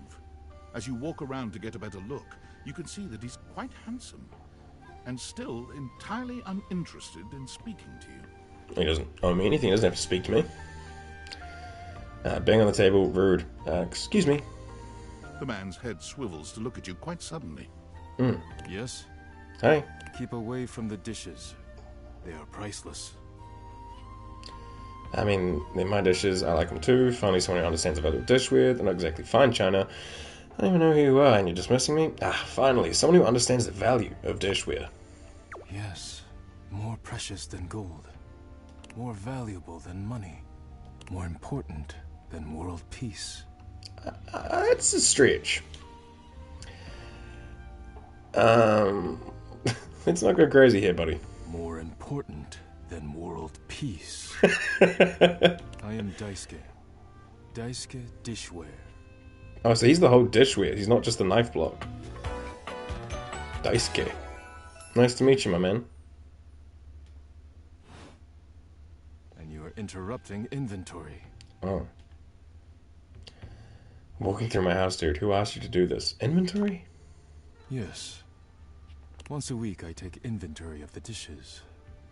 If one is cracked or chipped, I repair it. If one is beyond repair, I retire it. And when new dishes arrive, I add them to the collection. Oh, okay. Sounds like a job, all right. Yeah, it's admirable, sure. Your praise is not required, but I thank you. Cool. Now please, leave me to finish my work. Okay. You decide not to bother him any further. But just as you're walking away... Look out! Your foot catches on a strange bulge in the flooring, and before you know it, you're going down. Hard. Oh, no. But you don't hit the floor. You hit hard muscle instead. Daisuke has heroically put himself between you and the dishes.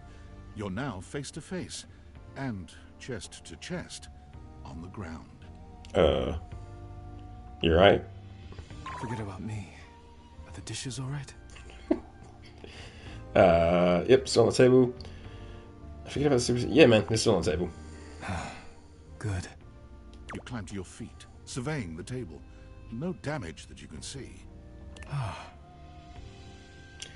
Walk it off, giant baby. You okay? I think I've chipped. What does that mean? I must repair myself, lest my injuries become worse. Oh, no. Please leave now, before you do any more damage. Oh, okay, we're gonna blame me? You sure I can't help? Yes, your concern is appreciated, but ultimately useless. Leave me now. Okay.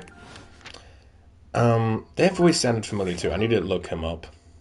Alright, now we have a thing with Skylar because it wants me to, like, bring her to life, but I don't really want to rush to bring her to life, you know? Daisuke. Oh, he's voiced by Daisuke Tsuji. Let me look him up. Hold on. Daisuke Tsuji. Who does he voice? Mortal Kombat Recon.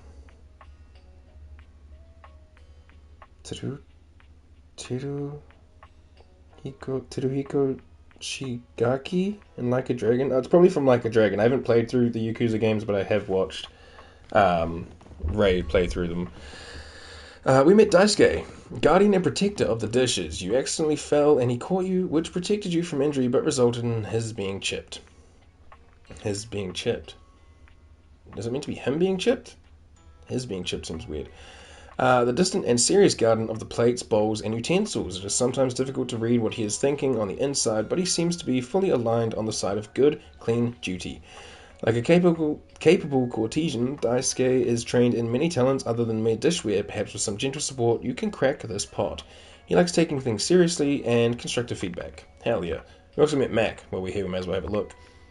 You've met Mac, a tattooed, bespectacled nerd who tracks all your interactions with gleeful precision. Turns out you haven't updated their OS in over a decade. Come back tomorrow to begin the process. They say the computer is a reflection of the user, and in this case, you've got a really nice reflection. Well, almost. Maybe you two are in dire need of an upgrade, some folder reorganization and reduction in clutter to help streamline your memory. Whatever you choose, Mac will be eagerly ready to help carry out your tasks. Likes bits, bytes, scientific cities in New Jersey, and dislikes romance novels. Wait, so Mac doesn't like my fanfic? Boo. Let me lost in peace. Wait, have I left the door open? Yo, fuck. Sorry, Freddy. Can I meet this smoke alarm? Yeah, sure. I don't think we were, like, beaming to do anything today, so we'll just meet some more people. For a moment, it looks as if a firefighter has appeared in your home. Oh, I like her hair. But a closer look reveals the smoke is in fact attached to this apparent firefighter's head. Stop. You don't get much of a chance to scrutinize her appearance any further. Oh, she's gonna be The loud. moment she notices you, she begins to rush you along, raising her voice and waving her arms at you. Thank heavens you're here. Wait, well, don't just stand there. Go Oh get man, help. do I need to change the batteries? Is she bleeping at me? Help! I am the help. Don't you bleep see that? I need to shout. Don't I bleep see what? Could you maybe turn that off? I can withstand this. I can withstand anything. Don't I see what? All that smoke! It's everywhere! And where there's smoke, there's bleep fire! That's not smoke, though. Those are dust motes floating over ever so sweetly in a ray of sunlight. Oh, is that what that is? Whoops. I guess I might be a little jumpy today. Sure. Bleep. Bleep. I can withstand this. I can withstand anything. Why? You know what? I like the sound. After a while, it's very pleasant. Anytime now. Blessed silence. You can finally hear yourself think again. Got it. Alrighty then. Arma alarm at your service. Arma alarm.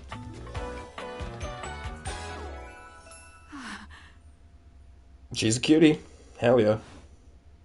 Whoa there. My Oh. content aware has given me a tickle. What's up, Skylar? Arma has gone through some trauma and might even have more in store for her. Okay. It could be triggering for people who have dealt with trauma, suicide, and other violent Oh, shit. acts. Yeah, that could be. If dealing with that kind of behavior in a light way is disagreeable, I wouldn't recommend this one, that's for sure. Alright, well, there's your warning. YouTube, Twitch. You cool with that? Or you want to skip it? I wouldn't say I'm cool with it, but I'm still interested in the content, so yeah, let's go. On with the show. What's that? Couldn't hear you for a sec. Arma alarm at your service. Mm-hmm. Hi there, Arma. Nice to meet you. You too. So, what brings you around here? Oh, she's real cute. Thought I heard a noise, a sort of loud bleep, if you will. Oh yeah, that's part of my job. You see, I'm here to protect the house from fire. Hell yeah. Take a look around you, at everything you love. Okay. Now just think. If you're not careful, it could be gone in an instant, consumed by raging flames. Fire safety is important. I've got to stay vigilant at all times. Do you need me to change your batteries? Like, you good? Real life hero, admire that. Wait, what was that? I might start a fire myself and getting rescued by you. I noticed you're looking a bit frazzled. Wait, what was that? What was what? That beep sound. No idea what you're talking about. Okay, well, what are we saying about staying vigilant at all times? I dig that. Some people don't get how hard it is Oh, to have shit. a job like mine. Nice. You have to be constantly on the lookout for the slightest sign that something could be wrong. Beep.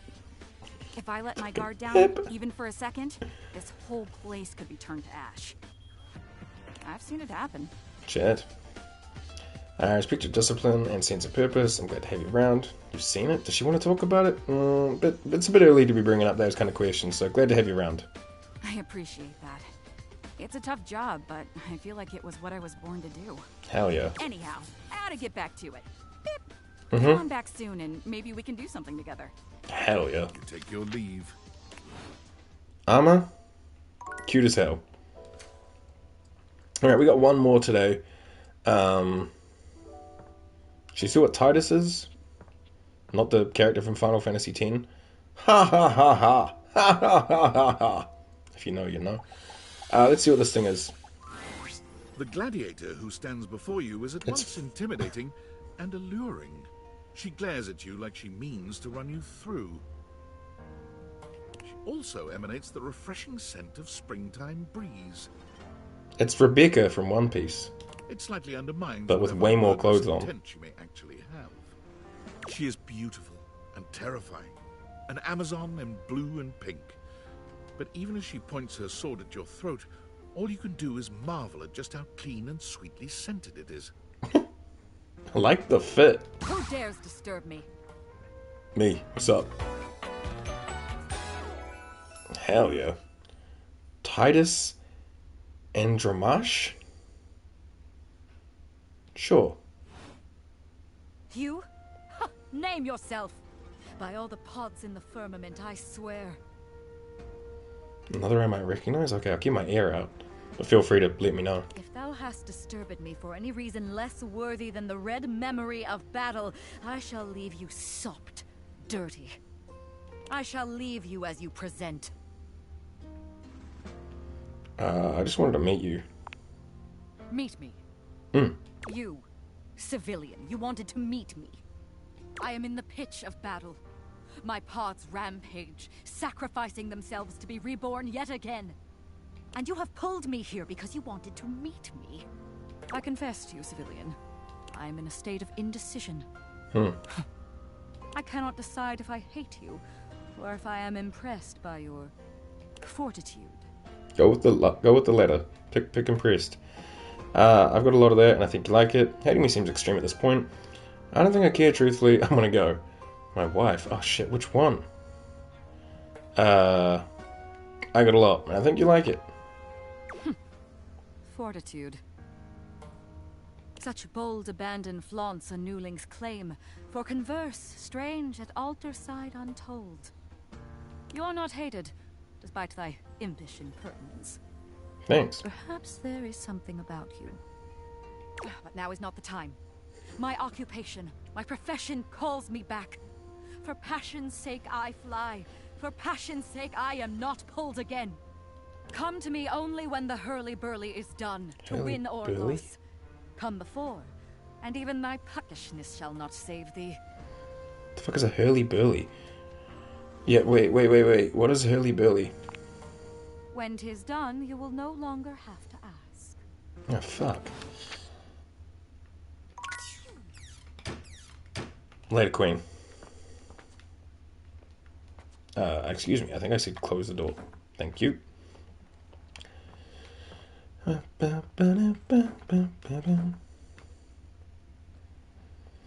Well, what a chill Wednesday compared to... Like, that Wednesday took shorter than Teddy's fucking beaver story. So, yeah, there's that. Date-a-dex. Who did we meet today? Arma, the very cute fire alarm. Arma, a tough cookie smoke alarm who seems to be malfunctioning. She's busy trying to make sure the house stays safe and has asked you to return later. Arma wants to be the best firefighter in the world. Unfortunately for her, so far this has only meant that she's hypervigilant about any teeny bit of smoke that she detects, routinely triggering obnoxious and adrenaline-pumping false alarms. All of this constant anxiety has also had the effect of wearing her down over time, such that her batteries are almost completely drained. I knew it. What she desperately needs is someone to give her a bit of a break and to show her that she doesn't need to be keyed all the way up to 11 in order to do her job.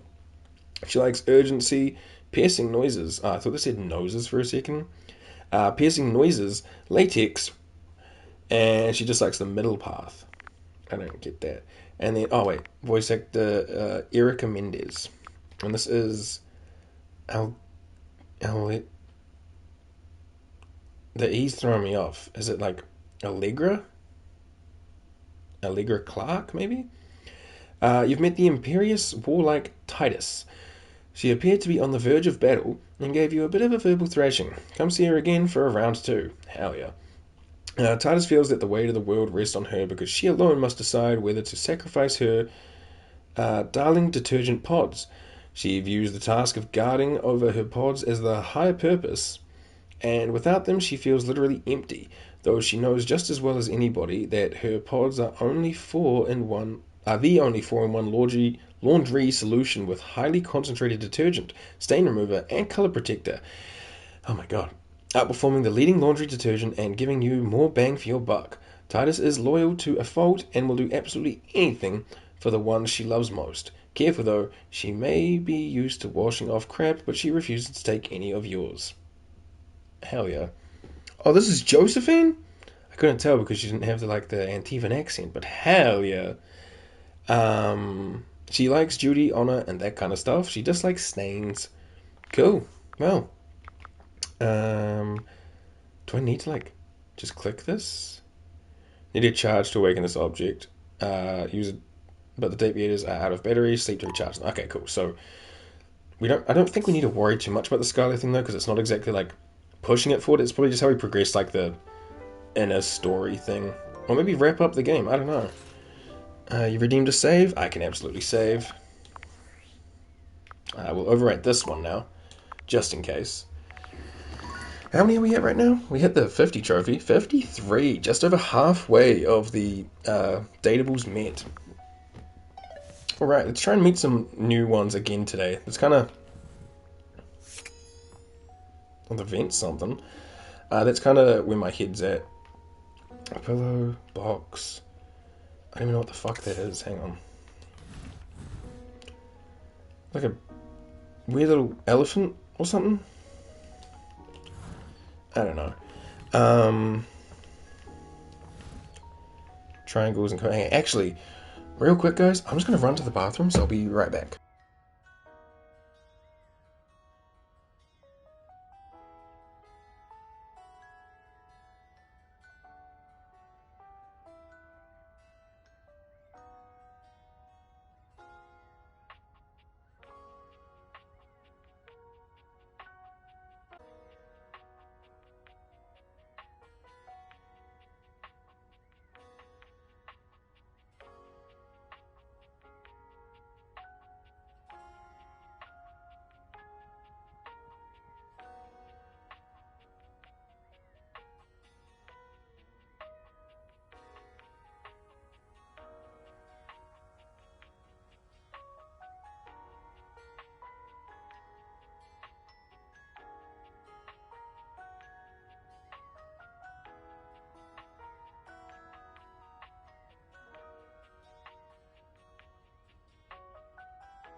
Alrighty, sorry for the delay. Let's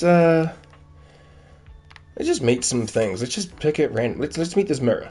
Mirror, who are you? What you got?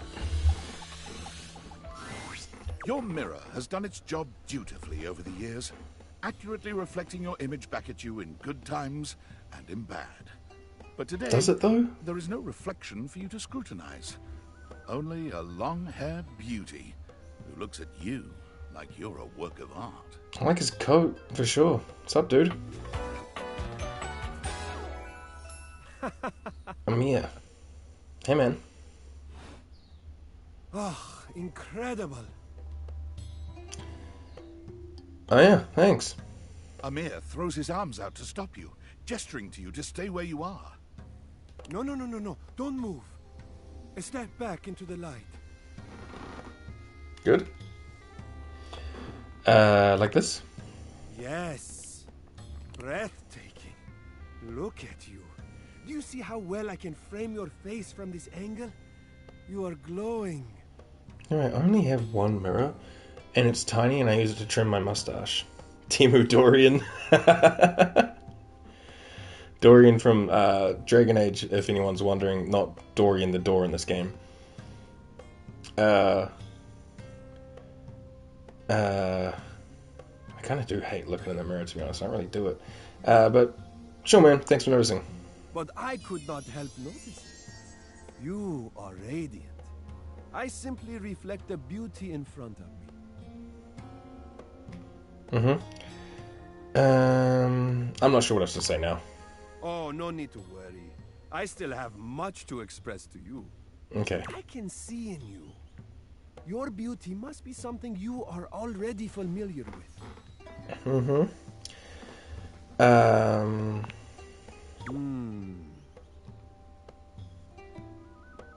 don't know. I cannot believe this. How could you possibly not see your own natural radiance? What do you see? What do I see? Like a fucking ball of hair. I look old, I look tired, I look like I got dressed in the dark. Which I did. I look tired. The sign of a busy mind. That fatigue you see speaks to your many accomplishments. I wasn't a busy mind. I was up really late playing Pokemon again. Still, rest is vital for your health. Best to make some time for that, don't you think? Maybe. You're a flatterer, Amir. That's like his thing, but right? the spark has been lit. You'll see. We will just have to fan those flames until they're a great, big, beautiful rolling flame, won't we? Stop by any time. I'm happy to admire your beauty any day. Short and sweet? I like it, Amir. Thanks. Nice to meet you. Have I met this side table? Wait, is the doorknob its own thing? Wait. Abel was friendly the Oh, last Abel time back. you saw him, My bad. but he seems downright cheerful today. Well, alright. Hey, Abel, again. He's whistling when you walk up on him, though he stops when he sees you, greeting you with a broad grin. Hey, man. Hey, Abel. How you doing today? Oh, hey yourself, sunshine. Seem peppy today. Oh, well, you know, sometimes a table just wants to feel heard. Had a long talk with Dasha before you got here. Dasha? Dasha. The desk, you know? Real close to tables, but also real different world. Going over the finer points of lifting, supporting, and, you know, just the good old basics. Just Sure. feels nice to be understood, you know? That it does. That it does. I wish I knew what that feels like. It's so nice that she gets you. For someone that said they're supportive, you sure are talking a lot about yourself. It's so nice that she gets you, my man. It is, ain't it? Lifting's no easy job. Mm-hmm. We got a lot of folks in this house who do a damn fine job at what it is they do. For sure, yeah. But how many people's job is it to lift? Well, I guess there's you, Dasha, Shelley. I don't know if it's Duke's job, but Duke lifts a lot. To make sure everyone's got what they need, to make sure they know they can rely on you day in and day out. It's a lonely lot in the life of a table. But I knew what the job was when I signed up. Dunk. Shit, I keep fucking up that dude's name. Did you sign up for it? I feel like it was assigned to you. Semantics, pal. Semantics. I know who Semantics. I am and what I do. Oh, there's no ticks in my...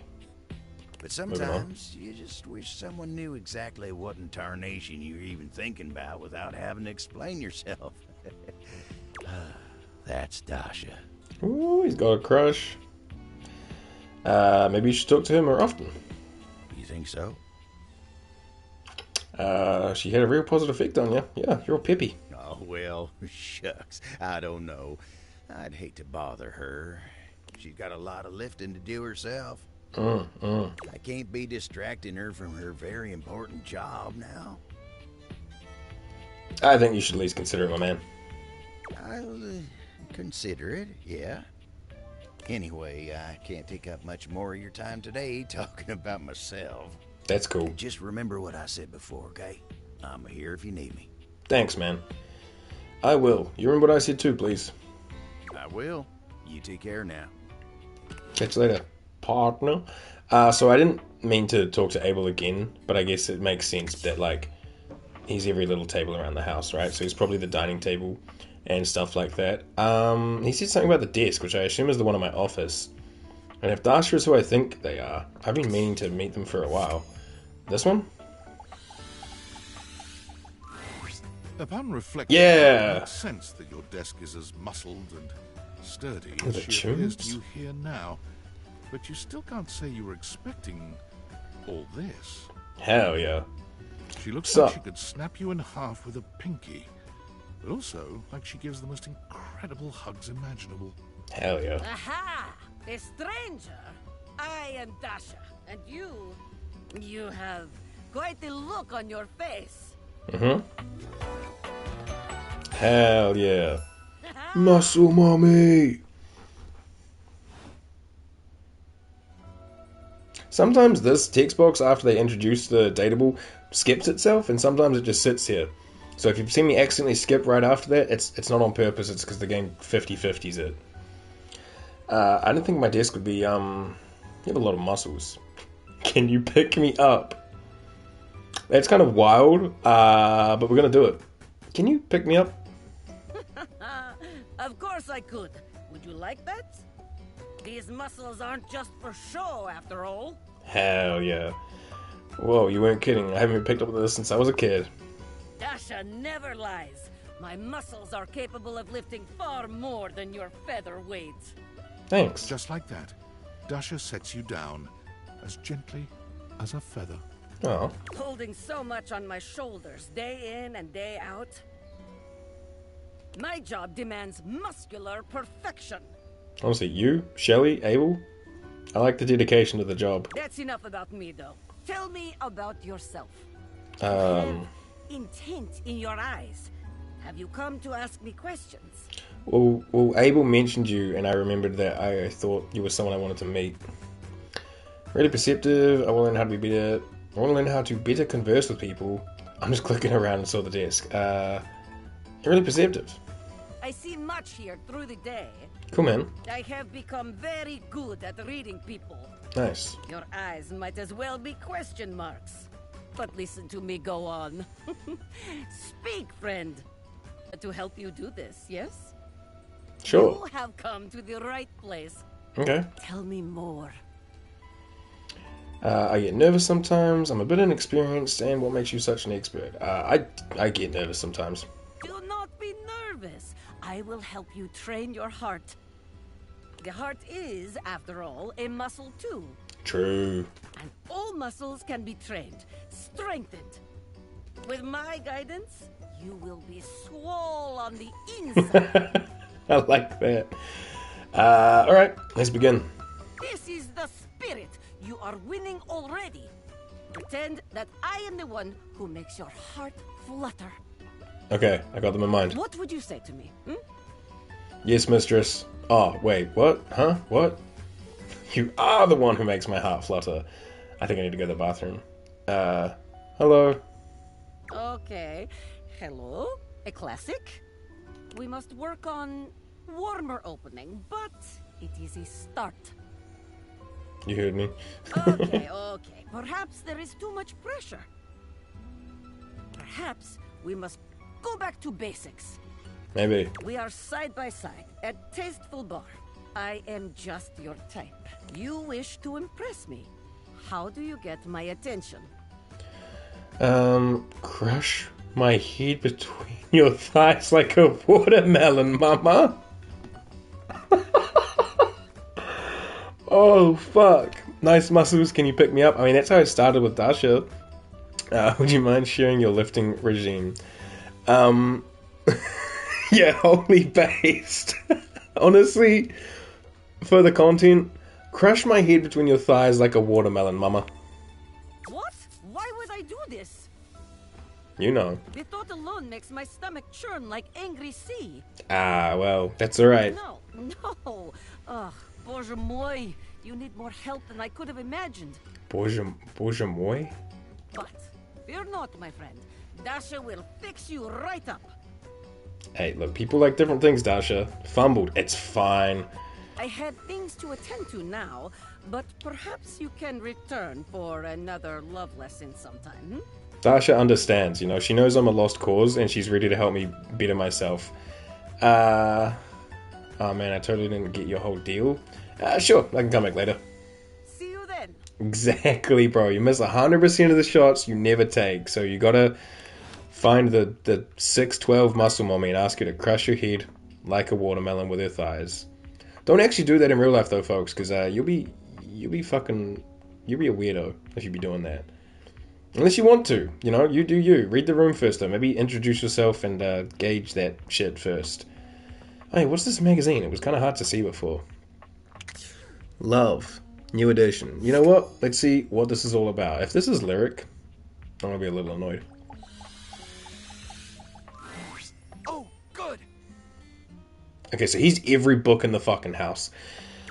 I'm excited. I'm expressive. Everyone's ready to go to Not that I don't like him. We only spoke to him once, and he seemed like a pretty cool guy. I'm kind of hoping to meet, you know, new people. Everyone's ready to go to the zoo. Zoo? Don't worry about it. Okay. I've been thinking, and here I believe is the best way to organize our efforts. Creativity is for naught without some solid logistics. I know how I'd like to start my book. I've got this fantastic detective character named Gwen that I've been working on for a while, and he's going to be our hero. Can always suggest if I need it. Yeah, by all means. If you want to suggest when I'm finished with lyric, I'll take one. Thank you. Okay. What I need from you, though, is help with creating an outline. An outline. Okay. If you will, help me to create a framework. And then, once we have that, I will take it and go into my secret writer's cubby and create the entirety of the book. Secret writer's cubby. All right, Which I lyric. can absolutely do in a night. Curtains? Believe you me, Can do. It will be perfection. but the outline, that's the hard part for me. Will you help? Does that sound doable? Yeah, sure. For sure, let's rock and roll. You can really write a book in a night. For sure, let's rock and roll, man. Yes, let us boogie. Yeah, so last time we spoke to Lyric, I think he like really liked books, but he never wrote one before and was kind of like self-conscious about the idea of writing one, so we convinced him that next time we spoke, we'd try to write a book together, so I guess we're going to try to write a book. So, here's what I'm thinking about Wen. Mm-hmm. Detective Xander Minibar? Wen. He is a hard-boiled detective living in the big city of Sprawlsville, and he is a magnet for crimes. Oh, you're still making suggestions, right? I see. Which works out just fine, because he's also a genius at solving them. I was like, what the fuck does minibar mean? But I see what you're saying. Now, just to be clear with you, I haven't fully settled on writing a hard-boiled crime drama to go with my hard-boiled detective. Right. The way I see it, Detective Wen is capable of getting himself into and out of almost any kind of trouble imaginable. Mm-hmm. I suppose this is why I've been having so much trouble writing this on my own. Xander Wen could do just about anything. I'm asking you to help me create his first story from infinite possibilities. You know, before I started watching Buffy, the name Xander I related to like Vin Diesel's Triple X. Now when I hear Xander, I'm just like, ugh, cringe. Well, shall we get started? Also, is Lyric bald and he has a book just propped on his head? Hell yeah, brother. I got a couple things to get Kira first, but I'll be right back. Like, sorry, I didn't mean to speak to you. Yeah, man, let's do it. Why not? Excellent. I'll give you the first line, of which I'm very proud, and we'll run with it from there. Detective Xander Wen went out the door, looking for crimes. Oh shit, here we go. Okay. He didn't expect the first crime he ran into to be the form of a blonde bombshell named Daphne Fatale. With the help of his new and hilariously mismatched partner, a foul-mouthed talking robot named Fuzz Aldrin. When Gondorf the Wizard appeared before him. When a shirtless ranch hand named Hunky McCoy appeared. Okay, so bombshell, robot, wizard, or Hunky McCoy. Looking for crimes? I'm gonna go with the wizard. The Dark Wizard Malmor the Deathless has returned. Alright, we're doing voices too. The only way to defeat his armies of evil is to destroy the source of his power, the Gauntlet of Gloom. Gauntlet of Gloom, okay. Will you help us? Gondorf pleaded, and Xander knew just how he could. By cooking meat? What the fuck? What the fuck? By founding a social media startup called Whoopsie, by leading an epic quest to destroy the Gauntlet, by engaging in a tryst with a hot vampire? Vampire. Now, engaging in an erotic liaison with a brooding vampire may have seemed counterproductive, but Xander had a plan. Of course, of course. Where there were all kinds of mythical creatures that lived in the forests outside Sprawlsville, and if Xander could bone them all, he was certain that... Bone them all, what the fuck? One would divulge who murdered his wife. He'd win the radio contest and get those concert tickets. They'd join on his epic quest to defeat Malmor. His carnal lust would finally be sedated. Let's go with one would divulge who murdered his wife. So Xander did. He boned them all. And as he did, he gathered every clue he could find. Until one night, Stuart the vampire slipped up and said... His wife was murdered by one of the mythical creatures. His wife had just left him for a hot finance bro. That Malmor's forces were growing more powerful. To forget about his wife and stay with Stuart forever. His wife had left him for a hot finance bro. Yeah, his wife's not actually dead.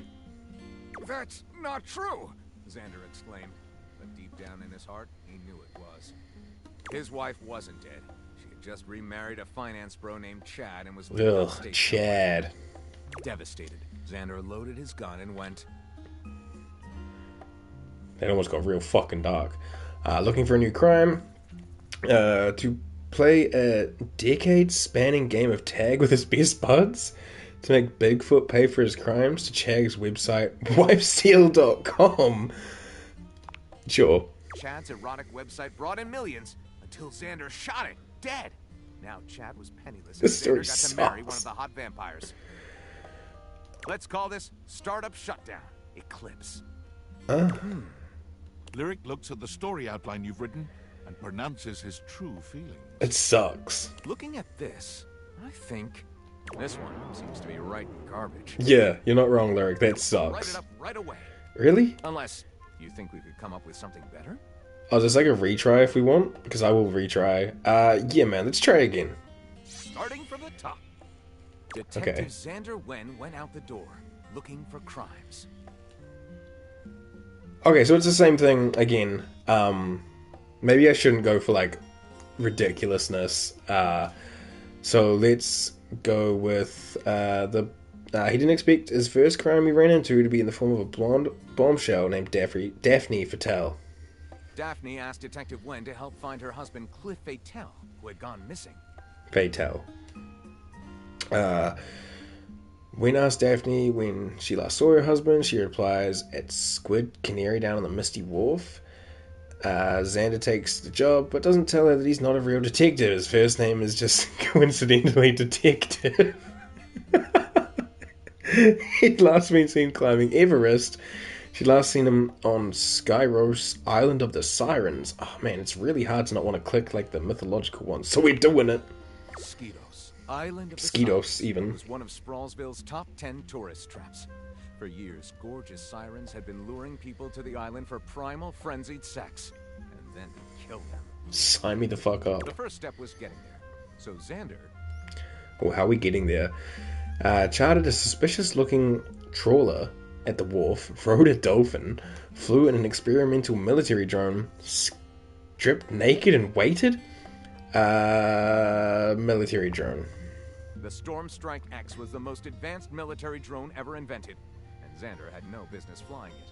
Pretty much immediately, the emergency lights began to flash, as Xander had inadvertently attempted to impound it for speeding, spilled his charcuterie board all over the controls, gotten it possessed by a demonic spirit, or started having sex with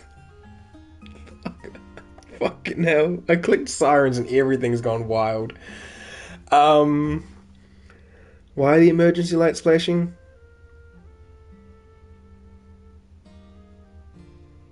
He tried to fuck the ship. As wave after wave of intoxicating pleasure washed over him, Xander realized he'd never felt so alive.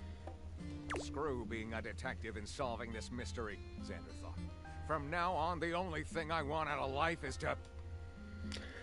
Never think about crime again. Get high and play dating sims. Locate the lost island of Avalon. Have sex with this hot experimental military drone. Let's locate the lost island, maybe. I don't fucking know. The drone didn't have a setting for mythical birthplaces of legendary swords, but Xander did end up marrying the drone, so let's call it I Touch My Drone Excalibur. We're probably gonna have to redo this one. This one sucks. Lyric looks at the story outline. True feelings. This might be Yeah, this fucking sucks. Right away. No. You think we could come up with something better? Try again. Yeah.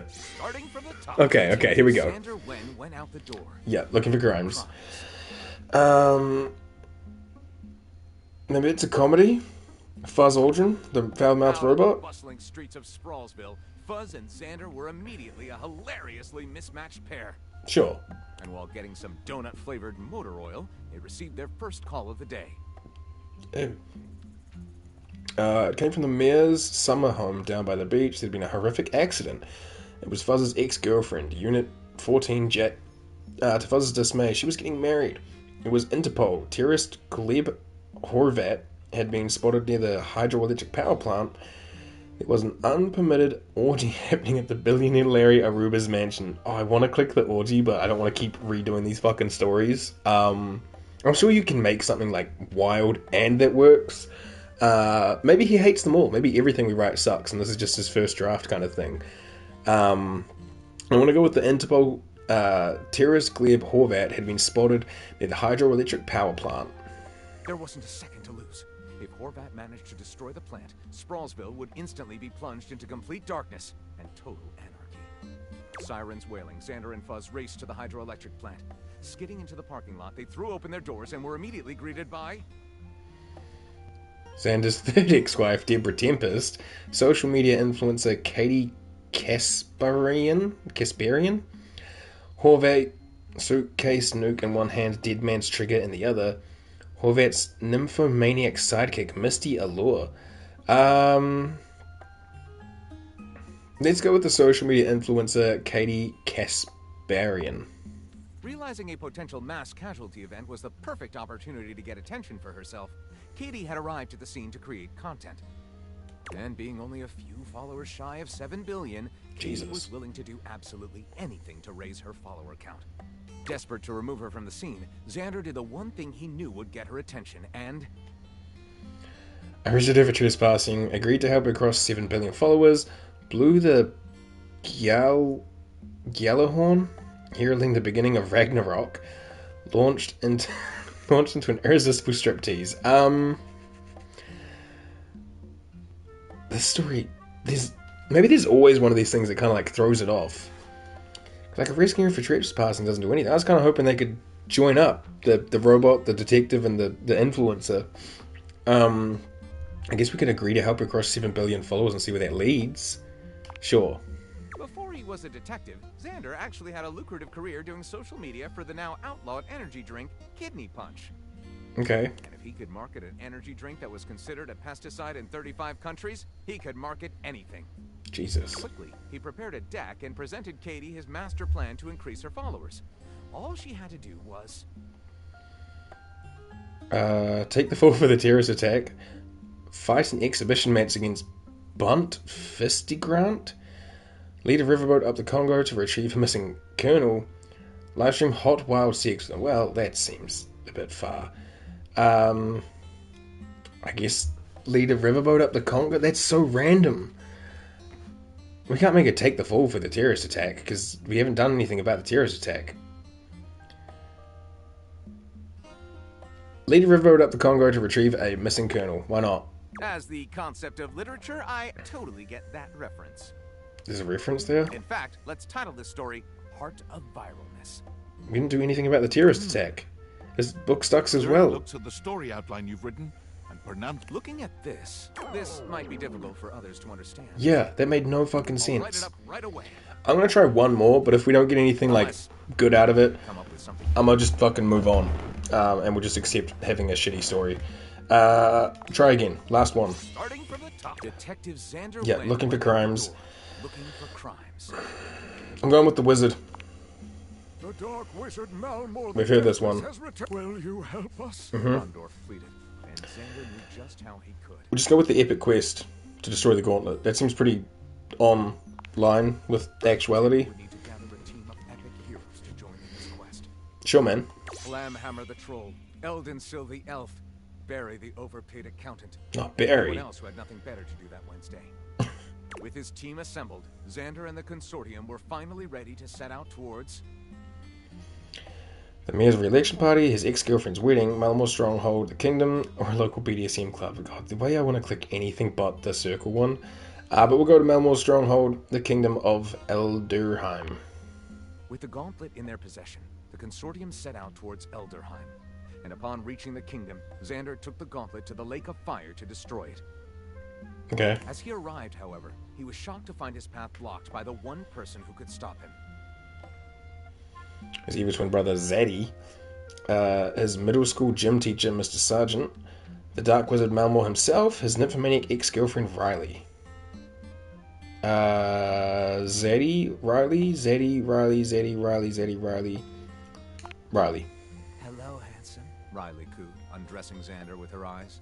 And although Xander tried to fight it, the lust he felt for her was overpowering. Sensually, she traced her tongue along his Adam's apple. Jesus. When a defiant Xander suddenly broke the trance and...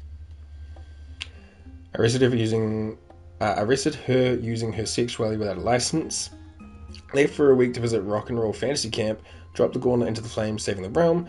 Called for the ultimate sex master around. Okay, let's just wrap it up with the gauntlet actually getting destroyed. Call to adventure proved to be stronger than the call of your ex. Good work, Xander. Let's call this thrilling tale Deus Ex Cockina. Cockina. Lyric looks at the story outline you've written and pronounces his true feelings. It at least makes sense. Looking at this, I think this one is nice and suspenseful. Okay. I'll write it up right away. So my theory about them all being trash options leading to him going was not quite it. I'm sure you can make one that makes him like glisten or make him heart moves or whatever, but unless we'll go with the fantasy whatever this is. Honestly, Lyric, I would like to keep trying because he's quite funny, but no, let's go ahead with this one for the sake of content. Right on, man. Jesus. Alright, so curtains, minibar, air fryer. We've got one left today. Curtains are all around it. What is the minibar? This thing? Or air fryer, which I think is this thing.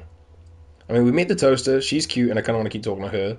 I guess this guy is also like all of our pots and pans and bowls and other cutlery, which I'm sure is in one of these drawers. Oh, there's like pots and pans and stuff. I don't know if he counts as that. He's like our dishware, which is maybe in here? There's the cutlery, which he was saying he was part of. Either way, let's do the air fryer. We'll get the last little appliance on this right side of the bench. Then we can do curtains in the minibar maybe tomorrow. As you walk into the kitchen, you're overwhelmed by a strange feeling.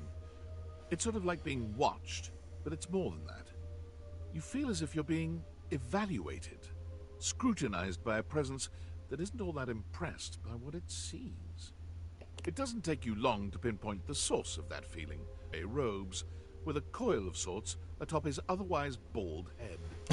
He's what an interesting looking dude. Sterile and intimidating sort of way, but you can't even imagine this guy dating anyone. He's just so severe. Oh, okay. Friar Arrow. What's up, man? You reek. Is this Jotaro?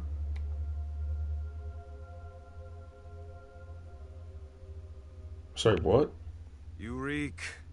This is 100% Jotaro. No, I heard you, but what are you talking about? You reek of sin and grease. I feel as if I have been bathed in oil simply looking at you. Oh, maybe not? We'll have to check it out. What are you, some kind of health food zealot? Zealot? Hardly. I am Friar Errol, founder of the First Church of Convection. I am the steward of the road to the heavenly kitchen. I am a holy vessel for culinary purity and efficiency. And I am your salvation, sinner, if you would but take my hand.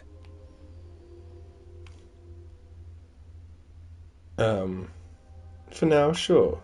You reach for his hand and take it in yours, looking him directly in the eye. He eventually extricates his hand from yours, wiping it on the front of his robes. I meant to take my offer of help, wretch. Hey, don't call me a wretch, I might get hard. But it is not yet too late to save your soul. First, you are to confess your sins to me, the steward of your culinary soul. Second, you are to help spread the gospel of convection to any as yet unsaved. This sounds less like Jotaro the more he speaks. And finally, you are to keep your soul pure and free of oils and impure heat. The path to the heavenly kitchen is blessedly simple and attainable, even for those as impure as you. Sure. Is our Lord not most generous? Sounds awful, man. I don't really do the whole... You are so addled with sin and impurity, yeah, sorry, man. You cannot even see when someone is offering you salvation. Calamity, blasphemy, treachery. Bless your humble friar with patience and strength, O Lord. I shall need it. Tell me, do you wish to repent for your culinary sins here and now? Do I? I am ready, willing, and able to grant you absolution. You need only unburden yourself. Bless me, Friar. I have food sinned. I'm not ready yet, but I'll take you up on it sometime. Fuck, alright. Bless me, Friar, for I have food sinned. Speak, my child. What is it you wish to confess? I love chicken nuggets. I had McDonald's yesterday. The oil soaked right through the bag. I stole a pack again without realizing it from the grocery store. I don't even know what air frying is or how it works. I had McDonald's yesterday. The oil soaked right through the bag. A shudder runs through the friar. Disgust, probably. But if you didn't know any better, you'd almost swear he was kind of into hearing this. Ayo? How disgusting. You've done the right thing, confessing to me. Tell me, did you enjoy it? Did the impurity of it at all titillate you?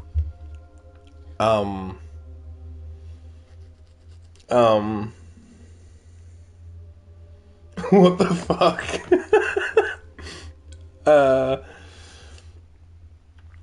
Honestly, whenever I do get like fucking Macca's or KFRI or something like that, I do always feel pretty gross about it after the fact. But for the sake of the game, I loved it. Every second, and I'll do it again. I think I could get some right now. Devilry. To say such a thing so shamelessly in my presence. Sorry, dude. You need more help than I ever could have imagined. Mm-hmm. When you come to your senses and decide to leave your sinning behind you, know that I will be here. Mm-hmm. Arms outstretched, ready to save you from yourself. Mm-hmm. Leave me now. Leave me now. Okay, well, that was our Thursday. What the fuck? Goodness gracious. Alright, let's look at our date-a-dex and see what's going on with all these fuckers. We have met Abel. Well, wait, we already met Abel, but last time you saw Abel, he was all smiles after a conversation with Dasha, by whom he feels truly understood. Maybe he ought to talk with her a bit more often. Cool. We met Friar Errol, who is voiced by Liam O'Brien. He'll look that one up. He sounds familiar, but like in and out. Might be doing a voice though.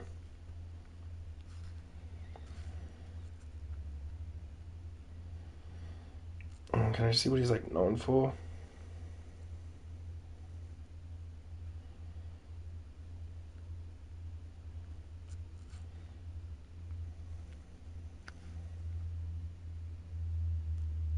Illidan? Storm Rage?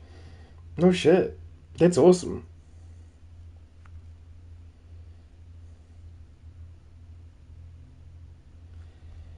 That's amazing. VA roles.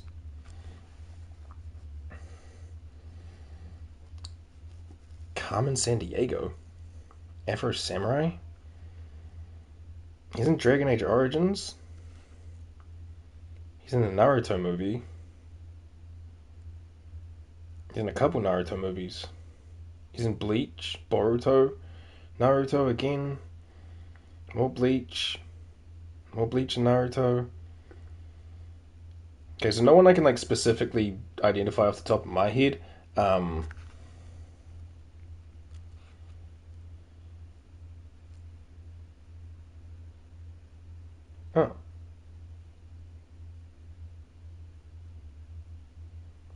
He's Yasuo in League of Legends. What the fuck?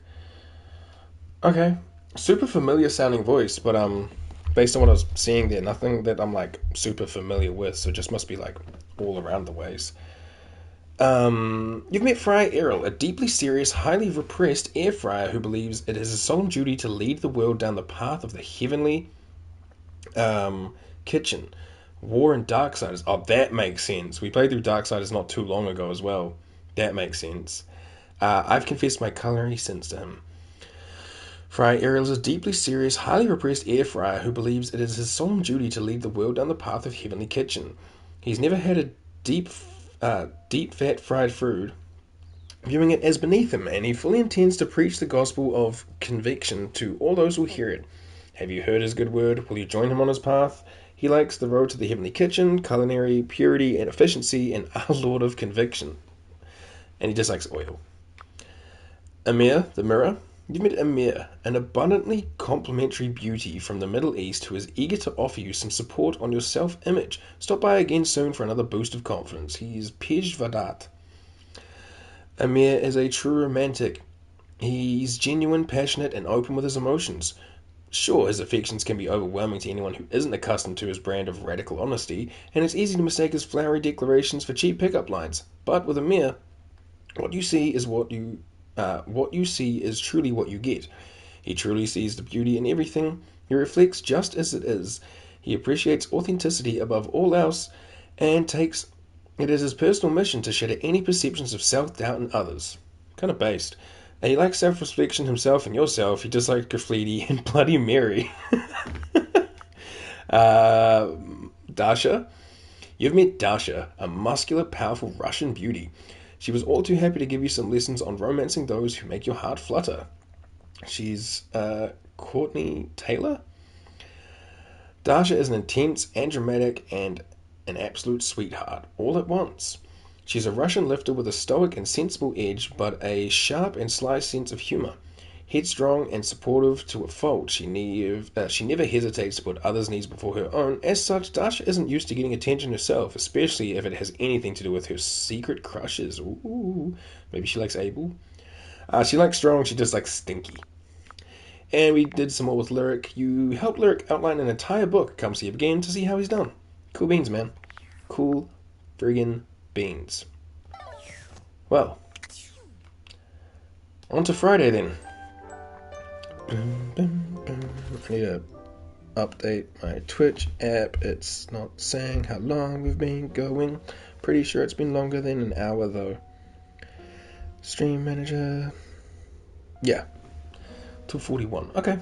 Nice. Friday. Okay, let's pick something in the room. I'm going to pick this elephant blanket thing. If it's something we've seen before, no big deal, but I'm curious. Who the fuck are you? What are you? It's not all that surprising that your towels would have a look that one can only describe as fresh out of the shower. The fluffy terry cloth clothing and glistening skin are expected.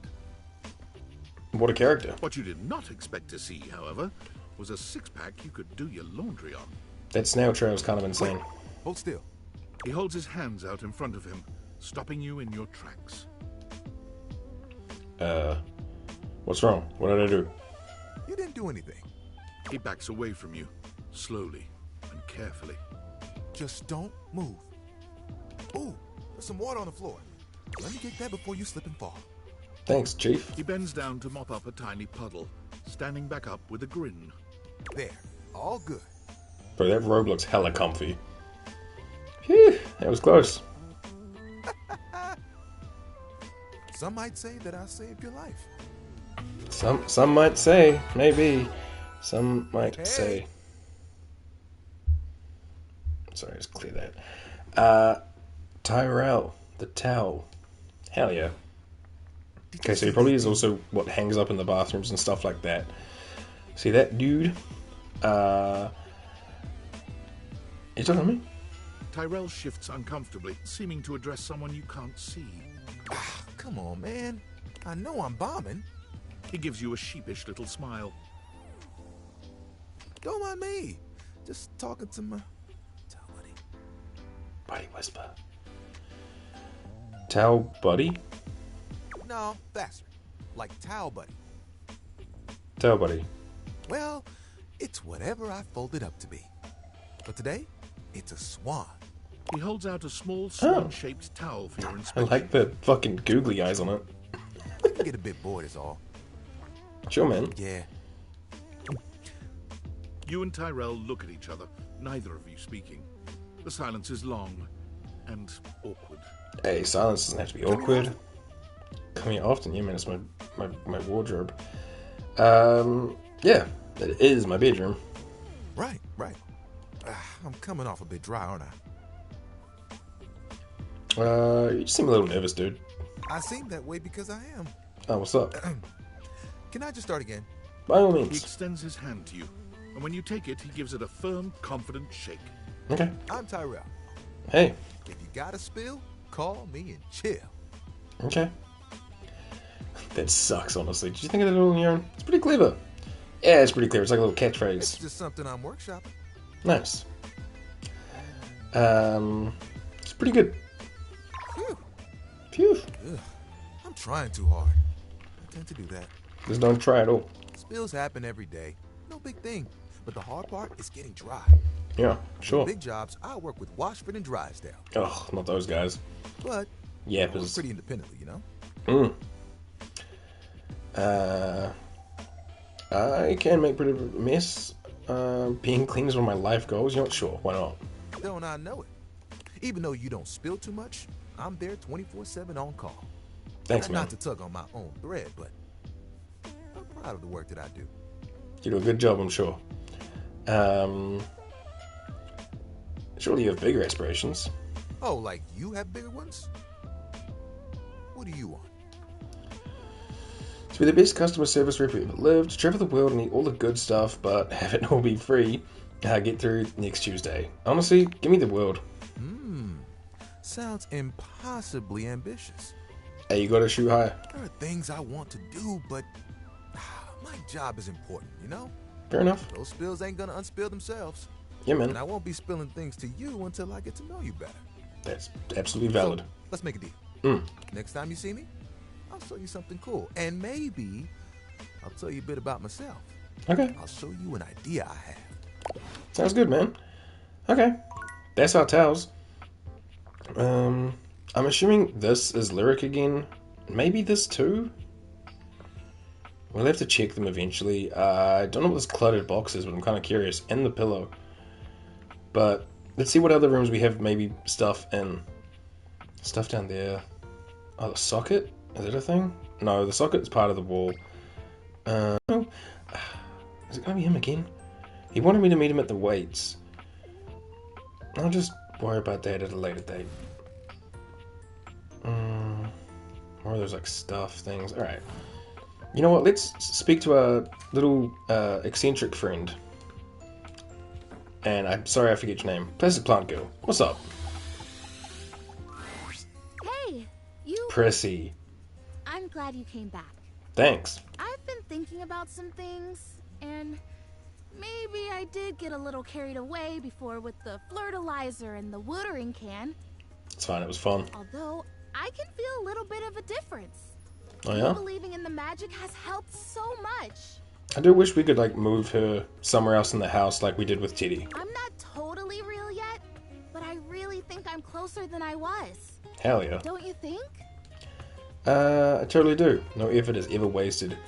I think something different about you at all. No offense. No, yeah. No effort's ever wasted. I like that. Yeah. Everything matters. If only a little bit. I don't think I was wrong, per se, about those other products, but I feel like those things weren't addressing the real problem. Which is... Okay, what's the real problem? I think maybe I've got bugs.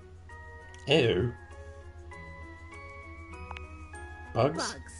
I think maybe part of the reason I haven't become real yet is that I'm actually afraid to because there are bugs on me. Okay. Being paranoid? Okay. I don't agree, but okay, what's your plan? Makes sense. Something in you knows not to become real yet because you're under that threat right now. Yeah, totally. Exactly. I like playing along with your delusion. Why not? It's vinegar. Vinegar? Prissy hands you a bottle of ordinary no-frills vinegar, Okay. presumably white, but the label isn't even that specific. Sure. Oh yeah, I've heard this works really well. It does. At least according to the real plants I've talked to, but one day I'll be real, so it applies. Can you? Just spritz it on my leaves or brush my leaves with it. Sure. It'll drive out the bugs that are there, and it'll make sure that no new bugs come. Okay. Even bugs don't like the smell of vinegar. It's like a universal thing. I'm gonna be honest, I like the smell of vinegar. You've got it, friend. Yes. Thank you. It's hard to stay hopeful sometimes. It really helps to have someone around who believes in me. Hell yeah. Probably wouldn't surprise you to know that there are quite a few folks around here who think I've spent too long in the sun. Her leaves are melting. That's what they say when they think I can't hear them. Can you believe that? Ugh. Folks get judgmental sometimes of things they don't understand. Jerks. Well, this isn't balanced behavior per se. People get jealous of things they don't understand. Yeah. I don't think they're trying to hurt me, but it's just, thank you for not being like that. Yeah, for sure. Sometimes people just need a little bit of belief. I've been there, glad I can help. Of course, screw those guys. I've been there, glad I can help. Me too. Alrighty, I'm ready. Vinegar me. Vinegar Sure. me. No, you ain't gotta say it twice. Brush your leaves with vinegar. Spray vinegar liberally. Smell the vinegar. Wax nostalgic about salad dressing trip and spill the vinegar. Hit Prissy's leaves by mistake. I'll just brush your leaves. What the fuck? You gently brush her leaves with vinegar, ensuring she gets only as much as she needs to do the work. I've never had a massage, but if I ever get one, I hope it feels as good as this. Hell yeah. Ah, good soil. What a unique and distinctive smell that is. Even if it doesn't get rid of the bugs, I feel a heck of a lot cleaner. Sure. I think I feel it working. Oh boy, I hope I feel it working. Fingers crossed. Hey, thanks for your help. Whether or not this finally does the trick, it's been really nice to have an ally. I'm an ally, brother. Hell yeah. You got it. I hope I didn't enable you. You smell bad. I'm gonna take a walk. Hey, you got it. Don't forget to come back and check on me. I will definitely come check on you. I might just be real by then. Maybe. Oh, there we go. There's Prissy. How many more we got today? 3. Alright, let's pop downstairs and we'll talk to the minibar and the curtains. Actually, the curtains are right here. Let's see what they're all about. A charming, well-dressed duo. Oh, this is the duo. You, peering through the curtains and pointing at something outside that you can't see. Excuse me. They seem quite absorbed in their own conversation. Look over there. Look at that. Across the street. What are we looking at? What do you see, Rod? I see a dog. I see a car that could use a wash. I have awakened you to speak with me, the human. Hey, guys. One of them turns to you, holding up a finger before turning back to his friend. Oh, okay. Hi. 1 second. Okay. Now, why in the world do you think I would care a single thread about an unwashed car? I don't know what you want from life, Kurt. The shoes, my dude. The shoes. Oh, you were looking at the neighbor's shoes. Those are nice. Right? That's what I'm saying. Bruh. Hold on. Those are way better than those shoes we saw last week. Ain't that the truth? Only time I wish Wendelin would have fogged up. Oh, that's the window. Wendelin. Makes sense. Those kicks could have kicked rocks.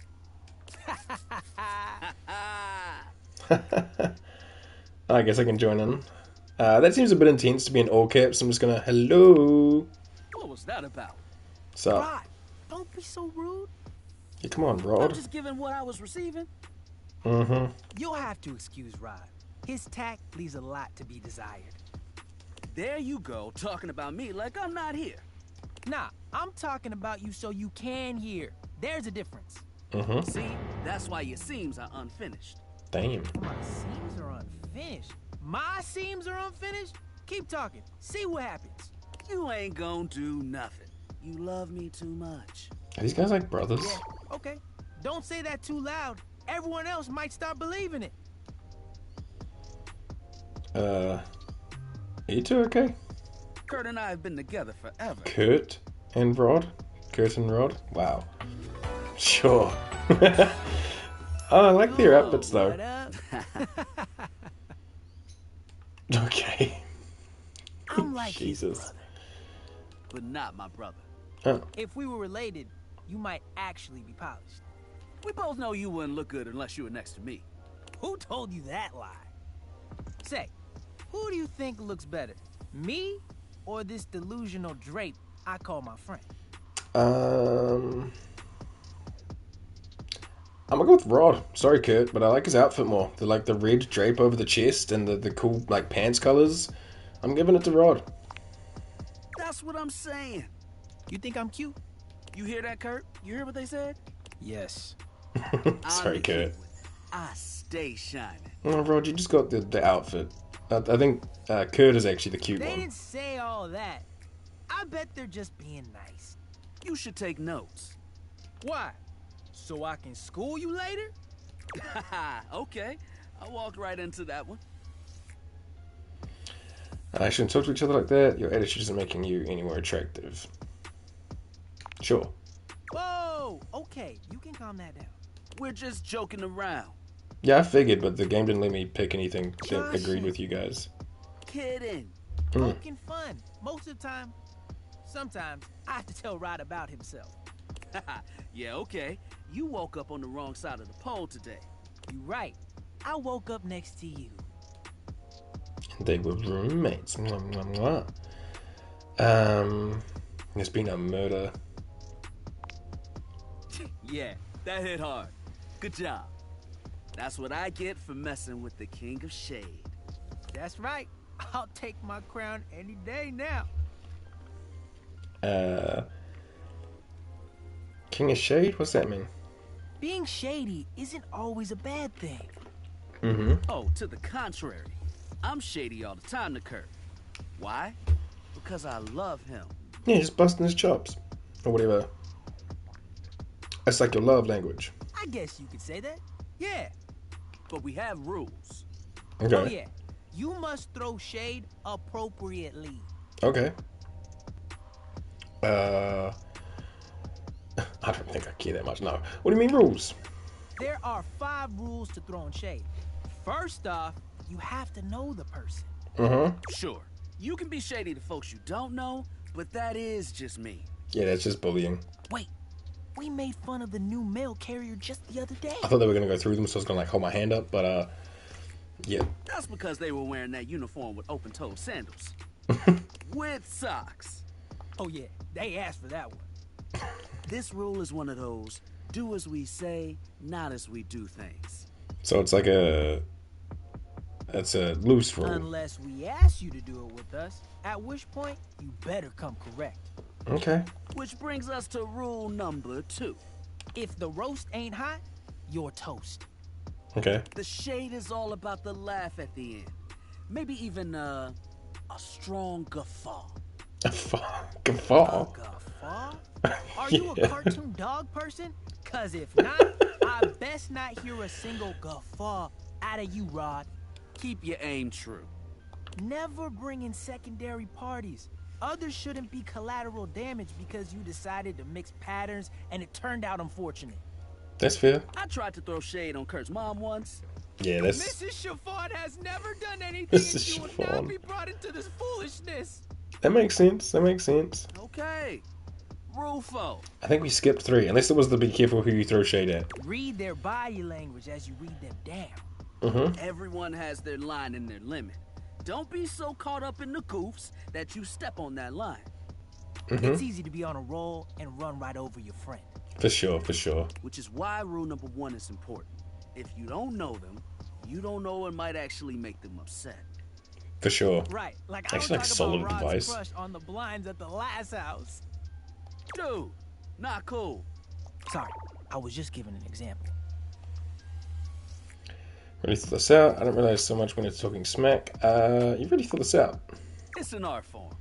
For sure. And there is one rule that you absolutely cannot break. Excuse my stomach there. Oh, yeah. The final rule. Rule 5 is... If someone you know starts throwing shade on your friend... You better prepare for war. Why are we buying? It is your duty to fire back. Excuse me. Verbal warfare has begun. Do what you gotta do. Okay. And yeah, those are the rules of shade. You got them all? I think so. I wasn't really listening. Could you say it again? All 5 locked in.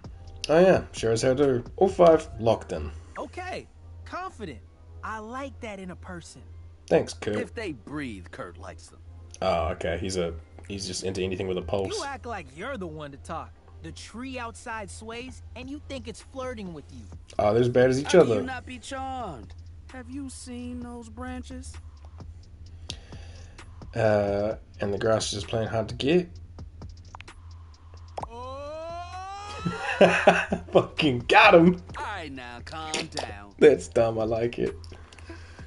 They said the grass. The grass, Rod.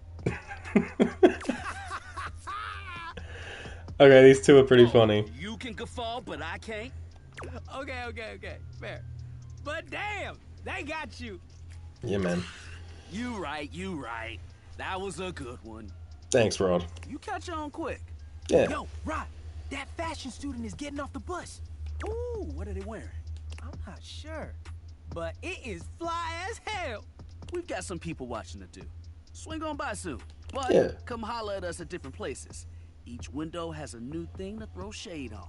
Oh, okay, that's cool. Variety is the spice of life, baby. Bring your jokes. We like to keep it lively here. Okay. Couple of comedian dudes. Hell yeah. Let's do the mini bar. I think this is all roughly the same stuff, right? Does this open up? Oh, it just shakes. Okay, yeah, let's do the mini bar. A bartender drums her fingers on the What's countertop, up? clearly bored out of her mind.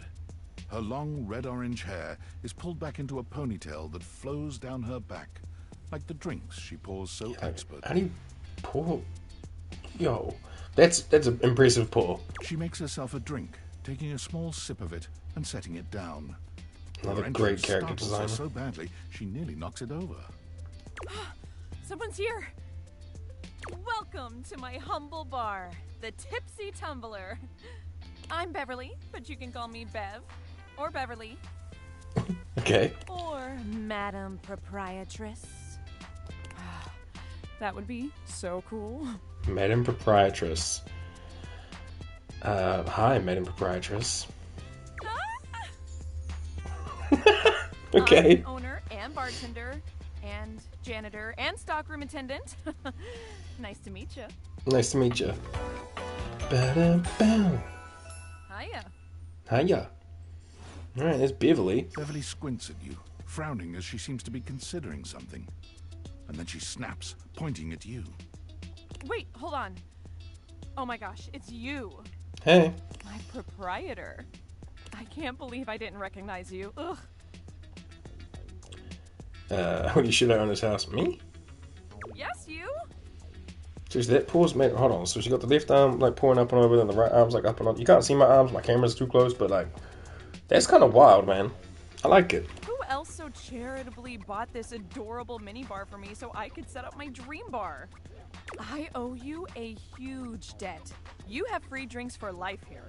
Except I probably have to buy them to restock it. Welcome Okay. to the reopening of the Tipsy Excuse me. Tumbler.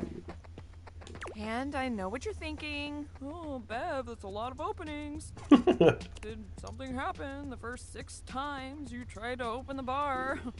Nope, nothing. Mm-hmm. Well then, why have you reopened so many times? How can that be when a babe like yourself is here? I don't like that. Why have you reopened so many times? It's because nothing happened. Not a single customer came. Oh, Total literally ghost town nothing. Each time. Mm. I've lost an alarming amount of sleep trying to figure it out. So please don't leave. You are literally my first customer in ever. Every time I Wow. thought you were finally going to invite people over, I'd polish the place up and prepare to be the best host I can be. But then each time you'd chicken out and spend yet another weekend all alone in the bar if you weren't going to invite guests over. Except I don't drink, so not that real, but I do just kind of stick to myself. Anyway, I thought buying the minibar and all the mixing accessories would motivate me to invite someone over. I like making drinks myself because I like drinking alone. Well, sure. That's sad and totally not something I do. Hey, I got an idea. How about I serve something instead so we can be less pathetic together? I mean, sometimes your own company is fine, you know? You gotta stop thinking about it as a reliance on other people. So take a seat. But sure. Let me fix you something already. Please, let me fix you something. First and foremost, am I making you a cocktail or a mocktail? Mock, for Mocktails sure. are the non-alcoholic versions Yeah. of a cocktail. Just as fun and delicious, but without the burn. And the silly heat and the hangover. Or the drunk part, obviously. Yeah. Mock, please. Excellent! Always happy to serve customers that don't want to get drunk. They usually don't yell and hit on me as much. For sure. They also sometimes don't tip as much, though. I can tip, except I'm not American, so... And also, I have no customers. Yeah, wait. Anyway, which mocktail would you like? Ooh, glass of water, soda, or a virgin mojito. Give me the virgin mojito. Smart. You'll get sugar, mint, and lime flavors all in a nice tall glass. Cool. Coming right up. Oh, look at that. Bam. Sip my drink or pour it out front. Jesus, I'll sip that. Jesus. You lift your glass to your lips, taking an extended sip. How was it? Really good. Would you like to mix drinks like this? It was okay. That was really good. Thank you. Well, after 6 grand openings, I got a lot of practice in. That makes sense. Plus, with a name like mine, I should know my beverages pretty well. That also makes sense. I really don't want to close this place down. I've put my bar and soul into it. Ah. So, will you be my first returning customer? Yeah, sure, I can come back. Really? Yeah. Oh my gosh. Yes. Yes, thank you. Sure. Tell your friends. Tell everyone. Please. Okay. And I'll be seeing you next time. Okay. Nice to meet you, Beverly. Do we have one left? We have one left, and I think I want to see Nightmare again, so let's have a coffee. Hello, Sunshine. G'day! Abel told me to say hi. Abel? My sturdy cowboy. I've known Abel for some time now, and I'm not surprised he sent you to me. He's a solitary type, but if you asked, he'd give you the cloth off his table. Why, he holds up practically half the house without a word of complaint. Seems like a solid dude. He doesn't like the casual stuff, but sort of dodged me when I asked what he meant. Yes, he would dodge that question. I think the most important thing to know about Abel is that he's not quiet out of any kind of shyness. That's just how he is. If there's nothing to say, he's content to share in your company. I get that. Awkward silence doesn't have to be awkward. So does he like coffee? Everyone likes coffee, darling. I know people that don't, but I agree, coffee fucking slaps. I'll pour you a cup of his favorite. Oh yeah? It's an Ethiopian Sidama Adi that tastes like strawberries, served black and hot. Fucking yo. That's amazing. Oh, it is. With the coffee in hand, you take your leave. Thanks, Gopi. Wait, did I get the coffee? I guess we'll go see when we go to bed. If I've just clicked in my left stick to sprint. If Nightmare shows up, hell yeah. If not, we can try again another time. I wonder if there's a different way to see Nightmare. Oh, let's also obviously check the date-a-dex. Alright. Prissy Plastique. You tried another plan of Prissy's to make her real. Again, it didn't work, but she was glad for your help. That was the vinegar, right? Yeah. Okay, cool. We met Beverly, the bubbly Madam Proprietress of the Tipsy Tumbler drinking establishment. She's really hoping to keep her place open despite poor turnout lately. Come back if you want to help support her. Beverly can be as bubbly as champagne and as smooth as a good rum, though spending too much time with her can lead to hangovers. And more than a few visits to Jean Lou?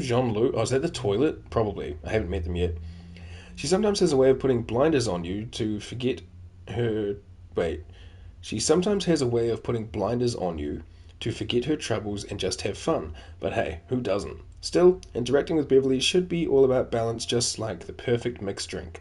She's Marisha Ray. She likes ice, recipes, and ratios, dislikes sobriety. That's cringe. And online advertising. And we met Tyrell the Towel.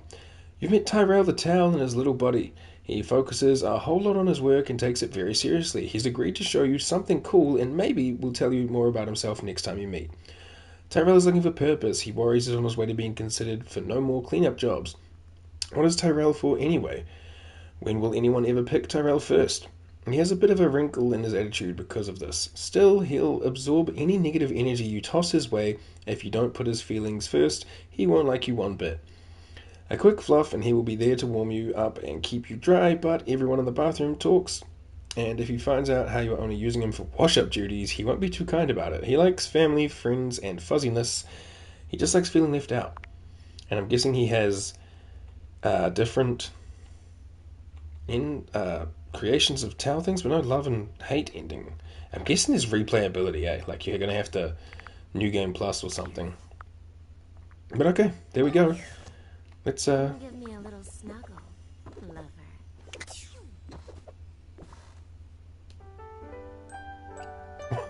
Whoa. Did not mean to... Oh. I guess we had some fun with Betty last night. God damn. God, Betty's cool. Alright, Saturday. Let's see. 5 charges. Let's just continue with Prissy. If we could get her thing all finished up, that'd be kind of cool. There's something different about Prissy today. She almost seems alive, which is a strange thing to say about a plastic plant. Could it be? Prissy? Well, look who it is. Hey. My genuine, honest tobacco hero. Honest to back hoe. What? Oh my god, what happened? Backhoe Hero. Good band name. What happened? You did it. We did it. I don't know exactly how it happened. If it was one of the things we did or all of them together. Or maybe it was just the magic of having someone who believed in me and showed up for me. Believing is important. I am real. I am real and I'm everywhere. Everywhere? What do you mean by that? Everywhere. I think we can agree that even if there's some sciencey mumbo-jumbo at work, that there's absolutely magic. I just cannot ever thank you enough. You made my dream come true. Right. I'd say I could die of happiness if I wasn't so gosh darn alive. Happy for you. You look so beautiful. I did have my doubts, but I'd help you any day. I love you. Whoa. I'm proud of you, friend. Yeah, you look great. And I feel beautiful too. I can't even express to you what this feels like. It feels like something has been missing for so long. And now it's home. I'm complete. Everything is all right. And now... Hey, we've achieved love with Prissy. Nice. For believing. Thank you for believing. Hell yeah. We got a little bit of charm. Lovely. I have love. Just when I thought my life couldn't possibly get any better, I have love. Wicked. You know, it's funny. I guess part of me always thought that if I ever found love, it would be a big, splashy thing. I mean, obviously in my fantasies before, I was a real plan. But there was always something else that made it really splashy special. Thing? Like what? Oh, I don't know. Like fireworks maybe, or like a big party, or maybe an orchestra playing and everyone dancing and laughing.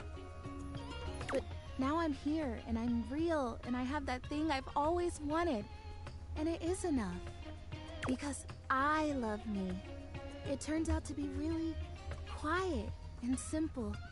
Just the realization that I love me. I guess I always did. I just didn't know it. Cool, So hell yeah. you loving me isn't a great big thing. It's the right thing. It makes sense. And I wouldn't Okay. want it any other way. No, good. Self-love is very important. Good, because I'm saying right here, that's a beautiful thought. Sure, good. You better. Gosh, can you imagine if we finally got to say I love you to each other and you just up and boogied? Yeah, that'd be pretty fucked That would up. be a buffoon move, darling. Don't be a buffoon. In Sure. fact, you better kiss me before either of us has any more silly ideas. It's the only safe solution. Maybe later hold that thought. Sure, man. Mwah. Hell yeah. Alright, well. Oh, look, she's got little flowers. Yo. I love you. I love you. For real. Wait. Oh, hello, little wretch. Come to unlock some more fantasies. Oh, shit. Oh, shit. Hold on. I need to go do that to Dolly right now. Oh. Prissy? I love you. For real. She made it out of the goddamn fucking attic. Yo, and she's in the room. I love you. For real. Prissy's become house-wide. Holy shit. I love you. For real. Is she in here? She is! Holy crap, that's actually so cool. And Betty? Come and give me a little snuggle. Lover. Oh, I fucking love Betty. Holy shit. Oh my god. Oh, yo, our houseplants are... I love you. For real. This is so cool. Yo. Oh my god, Prissy's everywhere. That's amazing. I got distracted by all the plants. Hey, Dolly, do you have something to say? Nothing? Well, I could dust her up. Aw, thanks. Oh. Okay, no, she... Okay, I guess we have to dust her up and then interact with it? Wow. Hell yeah. Okay, cool. Let me check my rumors. Who else do we have, like, a rumor on? That's crazy that there's plants everywhere now. Vagabond named Bobby Pins is on the loose. Wait, a rather bored food-themed gentleman left Freddy's Fact Fest early. Oh, that was the food in the fridge, right. He had a dance with Betty in the dining room, and the music was played by a charmer named Rainey. Oh, right, the vinyl. It's not you, it's him. We haven't met Reggie. There's a geode somewhere apparently under the house, but under the house all I know is that like little trap thingy. And a room with a view. Oh, the window as well. Okay, we could meet the window and the food, because at least I know where they are. Oh, and the vinyl player. Okay, let's start with the window. Windolin? What, was it a squirrel?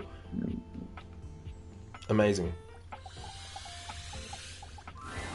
The figure who stands before you has the casual, confident air of someone who knows just what she's about. Hi. Her short hair glows with the colors of sunrise. I like the hair color and scheme. her blue eyes drink you in without a trace of shame or embarrassment.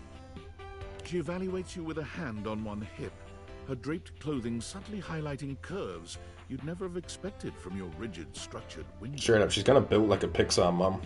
Well, hi there. I'm Wendolyn. Hey. Oh. Damn, Wendolyn running my ears like that? Hell yeah. And you? Well, you're quite the looker, aren't you? Very forward. I really don't know what I look like. I tried looking in the mirror. I don't have a reflection. I think I'm a vampire. Sure am. Definitely. She's giving like cougar vibes. You're the one looking out at me all the time. Look, I don't mean to be so forward, but I found I'm happiest when I'm transparent about what I want and what I'm looking for. That's fair. And unlike most everyone here, I've been ogled by humans for centuries. I have had enough attention on me, thank you very much. Okay. When people are looking out windows, not at them, I can look away if you want. Well, not too much, okay? Okay. I'd still like to know I'm providing some kind of comfort. Hell yeah. Anywho, if I'm having to do one of these introductions, I might as well get this out of the way first. I'm only looking for one thing in a relationship right now. Sure. A bit of rivalry, romance, friendship, romance? No, not romance. Okay. I've been around the block a few times and had my fun. These days, I'm happiest watching from the sidelines. Oh, you're a cuck, hell yeah. That said, I can't say I'm looking for anything too serious right now. I know how you feel. Fun only, huh? I'm almost jealous. Fun only? Dang right. Okay. Oh, don't worry. It's nothing to be too intimidated by. There's so much to do in this world. So many views to see. Even just the simple joy of a night on the town. Yet here you are, taking a breather, same as me, but you haven't even had fun yet. I mean, I brought my houseplant, well, plastic plant to life, and now I have houseplants everywhere, which is pretty fun. What are you suggesting? I just want to see you live a little, that's all. Stop watching life pass you by. Enjoy yourself. Kiss someone. I literally kissed Prissy the plant earlier. Kiss many someones. Oh, okay, well, I'm probably on like at least 4 smooches. Then maybe, in between your adventures, you can come tell me about all the fun you're having. Okay. She wants to live vicariously through me. But what if I do want to kiss you, Wendolyn? It's just not for me, okay? Okay, noted. Hey, don't look at me like that. A gal's gotta live vicariously somehow. And the view outside here is just dreadfully dull. It does look pretty plain. She turns from you towards that dreadful view and waits for you to leave. Okay, well, we met Wendolyn. So, I think the record player... The table's probably able, but the record's different from the player? Let's go with the player. The beautiful flapper you see before you stands in stark contrast to the strange music that plays when you turn on your record player. This is who we met when we were dancing with Betty. Where she seems sweet with an old-world sort of beauty, the music she plays is all kinds of wrong. It skips and goes from too fast to too slow. Oh no. She dances to it all the same, swinging her arms and legs in time to the herky-jerky rhythm of some ancient record. Herky-jerky. Well, don't just stand there like a wet blanket. You get a wiggle on. Let's see you dance. Not much of a dancer. I don't think the music's supposed to sound like that. May I have this dance? Pipe down and just dance already. party. Fine. Give it your best shot, which seems to please her. Now you're on the trolley. On the trolley? What? No, can't be any clearer than that. You're on the trolley. In New Zealand, if someone gets too drunk or too wasted, you'd say they might be trolleyed. So, I don't know if she's saying what I think she's saying. I'm saying you're getting it. Okay. Mercifully, she turns the music off. Well, well, well. It's about time you came to see me. My name's Rainey. Hello. How you doing? Nice. I've been waiting for you to come over and see me sometime. Yeah, I've been busy. You've been all over this house, but you never come my way. I didn't know you still work, honestly. I was going to come around soon. I'm into vinyls. I was going to come around soon. Baloney. Well, anyway, it is so great to see a new face around here. Even if your face ain't exactly new to me. Nobody ever seems to want to hang out anymore. I can't imagine why. Is it because you skip and fast forward? The belle of the ball. Everyone was so happy to see me at a party. Now it's all Part of her? Or maybe they're something else, I don't know. I believe you're playing at the wrong speed. They're bored of you. Can't imagine why. It's probably the speed thing. The wrong speed? You spifflicated or something? What? It's just fine. Well, whatever. I'm gonna keep the party going here. Feel free to stick around. If you can keep up. Otherwise, you can beat it. This beat's for expert hoofers only. Rainey's frenetic, high-pitched record is too much for most anyone to keep up with. You decide to check in with her another time. That's fine with me. Short and sweet. Nice to meet you, Rainey. Okay, there was definitely one more in the rumors that I'm now forgetting, so let me just double check.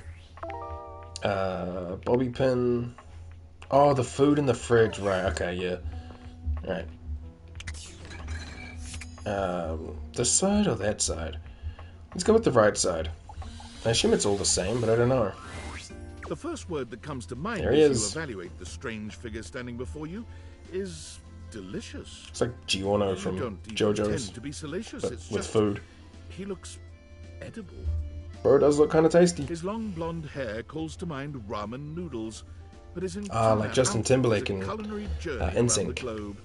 He looks downright mouth-watering, but you're not sure the feeling is mutual. His expression suggests he's less than impressed with you. Okay. Good evening. What's up, dude? Do have a seat. I'll be with you in just a minute. Looks like you're really enjoying that glass of wine. Glass of wine? Surely you can do better than that. This fine white has a light body and is rather dry. It's quite acidic. I don't know, man. Virtually taste its origins in the eastern Loire Valley.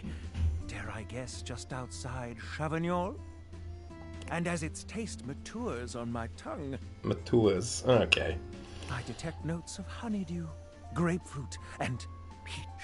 And a certain minerality. Flint. Grey salt. Definitely a Chardonnay. Sauvignon Blanc. Riesling then. It's not white at all. It's a rosé. Sauvignon Blanc, because it's fun to say. Well done. Was I actually right? No shit. Can you do even better? Probably pairs nicely with goat cheese. I'm gonna say Chablis, Sanseri. I don't like cheese, but people do like cheese, so goat cheese. Indeed, an excellent idea. Maybe you can't get these wrong. I have no idea.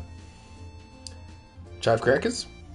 Well, now you're just showing off, and I'm very much here for it. Sure, man. But where are my manners? Allow me to introduce myself. Yeah, about time. I'm Mitchell Lynn, food critic extraordinaire. Oh, like Michelin star restaurant. Paragon of food, advocate of the adventurous, and bane of the banal. Oh, I like his chocolatey Salutations. pants. Those little bread shoes. Cool outfits again. Must really like food. Something of a foodie. Food. Can't live with it. Can't live without it. What do you mean can't live with it?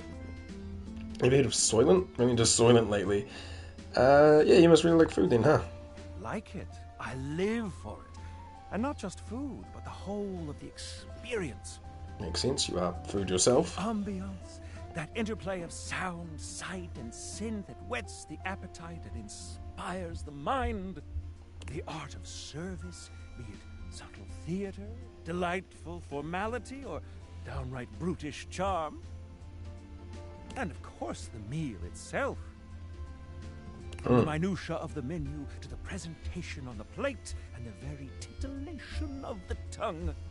Dining in all its forms is the blood that flows in my veins. Listen, I'm afraid you've caught me in a bit of a hurry. 3 new spots have just opened up around the house. That's cool. I'm eager to give them a try and see if they measure up to my exacting standards. Okay. Say, how would you like to accompany me? Right now? Yeah, sure. Brilliant. So, where should we go? There's a new Hawaiian fusion place in the living room. Hawaiian fusion? Daisuke's sushi spot in the dining room is supposed to be pretty swanky. Fucking do like me some sushi. Freddy Yeti has an ice cream joint in the kitchen that's worth checking out. Did not like Freddy. Let's do sushi, my man. Mitchell leads you to the dining room. He seems excited. Or about as excited as a critic like Mitchell can be about a new place. Omakase Daisuke Restaurant. I've heard only good things about Daisuke's place so far. Fuck yeah. Let's hope it lives up to expectation. You walk into a rather austere space. Every element seemingly Maybe I'll go grab sushi today when we wrap up. The counters are of raw pine, finished to a glossy luster. The walls are shoji-style screens, and the doors slide open with a soft hiss that seems engineered to bring you entirely into your sophisticated surroundings. Cool. A water feature drips delightfully in the background. You feel instantaneously relaxed and intrigued. Okay. Ah, here comes the owner now. Hey, man. Daisuke greets you both with a warm smile. Welcome to Omakase Daisuke. I am pleased to see you both. Yeah. Always nice to see you, Daisuke. It's obvious you've put a lot of work into this endeavor. Thank you, Mitchell. I have only done what anyone would in my place. The dishware deserves no less than maximum effort. I hope the decor and ambiance please you. I mean, it's my dining room and my plates, but hell yeah, brother. It isn't quite made up yet. I think it's exquisite. Yeah, it feels a little stuffy, slightly run down quality. I think it's exquisite, dude. You do? Seems rather dull to me. Sucks to suck, Mitchell. Look more closely. It's intentional, not dull, but understated. Understated, you say? Let me take a closer look. Come on, man, use your peepers. Everything's been selected and arranged in order to draw one's full attention to the sushi. Why, you're absolutely right. I thought at first it was lazy and weak decor. Yeah, we're here for the food, not the walls. Lazy and weak. On, as though he's not heard Daisuke. But look around you.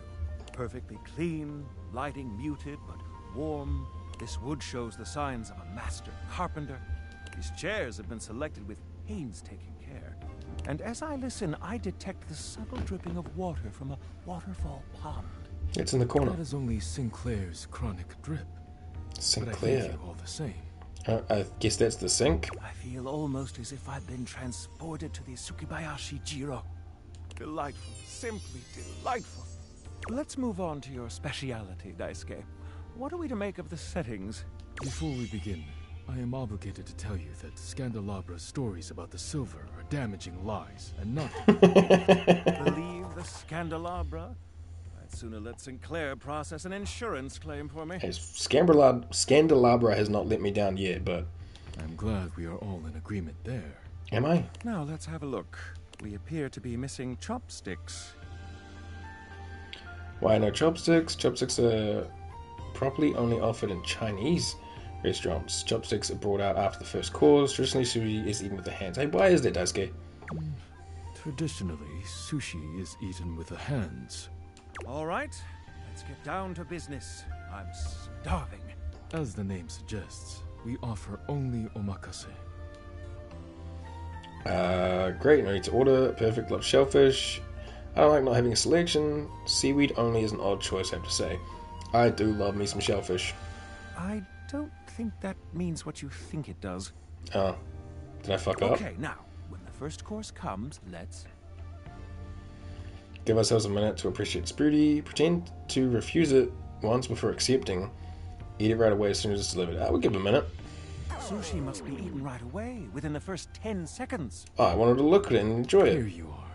Please enjoy. Daisuke places a dish before you containing what must be the most hideous, clumsy nigiri you've ever seen in your life. Oh, really? The fish is misshapen, and the rice seems to be falling Oh, apart. Daisuke. What are we looking at, Daisuke? Is it not obvious? This is eel. Ooh, yum. I honestly do love eel. Glad to know your take. Excuse me. My own opinions in the review. Now that we've eaten, I think it's time to go. Oh. Well, that was something, I guess. We did unlock a new rumor. Or two. Abel said that Koa is the couch. A nice fella. Oh, okay. Did he? Huh. And Maggie told you that her greatest mystery lies in the sink. Did she? I feel like we just got random rumors about the couch and the sink. Not to do with either of them. But I guess I could make the sink. I love you. Oh, it's my plant. I can water her. Your life is good. I'm still trying to meet Nightmare again, though, so let me have another coffee with Kopi. It's my favorite customer. What's up? What can I get for you today? Can I grab a affogato, please? Okay, no problem. One affogato? Order up. Kofi flies into action, assembling your drink order with speed and skill. Alright, here we go. One affogato. Enjoy. Thanks. Is there anything you'd like to know about the affogato? What isn't an affogato? An affogato is a pretty fun coffee. Yeah, it's coffee with ice cream, right? It's kind of more like a dessert. Yeah, that's why I'm having it so late at I night. usually use some kind of vanilla gelato or ice cream at the bottom of Gelato. the cup, and then pour hot espresso on top. It's a Right pretty on. awesome coffee. Excuse me. So is it a dessert or a drink? Gosh, that's a question that's pretty heavily debated amongst coffee fans. Personally, though, I like to think of it as a drink. Just a fun drink. If it comes in a mug, it's a drink, in my See you next opinion. time. Otherwise, if it was dessert, it would come in a bowl, you know? But again, to each their own. Now we actually get to drink some coffee, and hopefully we can see Nightmare tonight. Alright, bedtime. And I think tomorrow we might progress like 5 people. Come and give me a little snuggle, lover. Oh my god, that might be my favorite feature of the game. Sup? Alright, Nightmare. You've come to expect Hell Nightmare's yeah. unsettling presence, but there's no getting used to the shivers her gaze sends down your spine. She doesn't even bother greeting you this time, launching into your nightmare with no fanfare whatsoever. Right on. There's a house across the street from yours. There are many houses on your street, but the one across from yours, it's identical. In every way, even down to the 2 rocking chairs out front on the porch. You're sitting in the rocking chair, staring at your neighbor's house across the street. You realize you don't even remember when the house got there. You don't remember anyone moving in. But it's a beautiful day to be sitting outside. So you try to relax. You lean your head back and rock gently, basking in the warm day. You're not sure how much time has passed when you hear the front door across the street open. Your eyes snap open, and you look to see who's come out. The occupant looks happy, humming something to themselves as they sit on one of the chairs and relax. It doesn't seem like they see you, or at least when you make eye contact, they don't make any motion of acknowledgement. You're even more confused than you were before because the resident of the house across the street is you. Hey, who are you? You call out to them, hoping to get some answers. They don't respond. You stand and lean on the railing that wraps around the porch. You don't take your eyes off your doppelganger. Out of the corner of your eye, You see people walking in the middle of the street. There's 2 of them, too, identical in every way. They're walking together in perfect, synchronized stride until they diverge. One walks across the street to your neighbor, and one walks up your walkway. They seem warm, comforting. They point to the rocking chair next to yours. "Can I sit with you?" they ask. "I've been walking so long." You think for a moment before answering. "Are you going to stay?" you ask. "Or will you leave?" They seem confused by your question. "I'll leave eventually, but this is where I want to be now. I really need a rest," they answer. You shake your head and wave dismissively. "If you're going to leave, then leave," you grumble, sitting back in your chair. They look disappointed by this, but do as you ask and leave. You see them walk down the street the way they came. You look back at your neighbor across the street and see they're sitting next to the stranger who walked up to them. They sit and chat, laughing and giggling, occasionally glancing towards your house, but always returning back to each other. You feel anger start to burn in your chest. You try to soothe yourself by knowing their stranger will leave. They won't always have something you don't. You'll end up the smart one, the one left with a heart intact. As you watch them, they start to change. All of a sudden, they look older. Gray starts to come through their hair, and crow's feet appear by their eyes as they laugh and hold each other's hands. You look down at your own hands, seeing your own skin wrinkling. "No, no," you say to no one. "Wait, wait." You feel your strength drain and your heart slow. You start to claw at your skin, at your clothes, at your thinning hair. Looking back to your neighbors, they still look at peace. The stranger's form relaxes and eventually turns to dust. Your doppelganger looks bittersweet. They place their hand on the rocking chair their love was once in. Then they look across the street at you. They see you now, for the first time, and they smile at you. You look down as your finger falls off your palm. Ew. Your body starts to violently disintegrate in chunks instead of dust. "No, stop!" you scream. But it comes out hoarse and broken. "I didn't mean it." You feel something strange in your neck and a sickening crack. Your head tumbling to the porch. Your body breaks into pieces as it falls to the ground.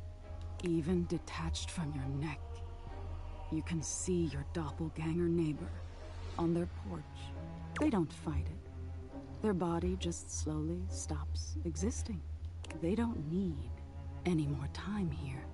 They got the love they were waiting for. Even if their love left before they did, it was still love. Alright, I get your point. That's too scary, why would you show me that? Nightmare likes when she scares us, right? So... square? Yeah. Excuse me. Why do you think I wanted to show you this? I don't know. Because I told you I was afraid of being abandoned? That's true, but what do you think this teaches you? That love is worth having even if you have to risk being hurt. That my head's gonna fall off my body and this whole dream thing is stupid. The triangle. That's exactly it. Being open to love is such a vulnerability. But isn't it worth it to be known and loved? We'll always be alone at the end of the day. We can't change that. But we can decide whether we've been known and loved. Sorry, just gonna clear that off. Get some Been rest. known and loved. You deserve it. Well, Golly. Now, usually I would do Sunday as well, but we are kind of running low on time, and I'm getting kind of fucking hungry. I had a small breakfast this morning. Should have had more, but it is what it is.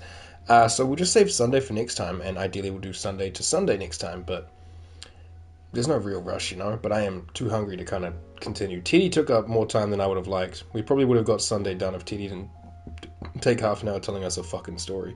Let me close these, because it's kind of... Ah, they're backwards. There we go. Alright, shut me in my room. Turn this off. Close that. Don't need my little thing hanging out. Alright. And that is where we'll save and quit. So yeah, if you're on YouTube, thanks very much for joining. Oh, wait. I forgot to go through the new date-a-dex entries that we met yesterday. Wendelin. You've met the casual, confident Wendelin, a window who knows what she's about. She seems to want you to live a little. Come back to her and tell her about the adventures you're having. Wendelin is an open book, or window. She will tell you anything you'd like to know. She will tell you who in the house is fighting. She will tell you about how she's feeling and what conclusions she gained from her daily meditations. She will tell you about the bender she went on 15 years ago, even if you ask her very politely not to. Is what she says always correct? No. Is it sometimes nothing more than an opinion or conjecture? Probably. Yes. Is she a wild source of entertainment? Oh, hell yes. She may not say things that are 100% kind to you, but she does it out of love, or at least that's what she says.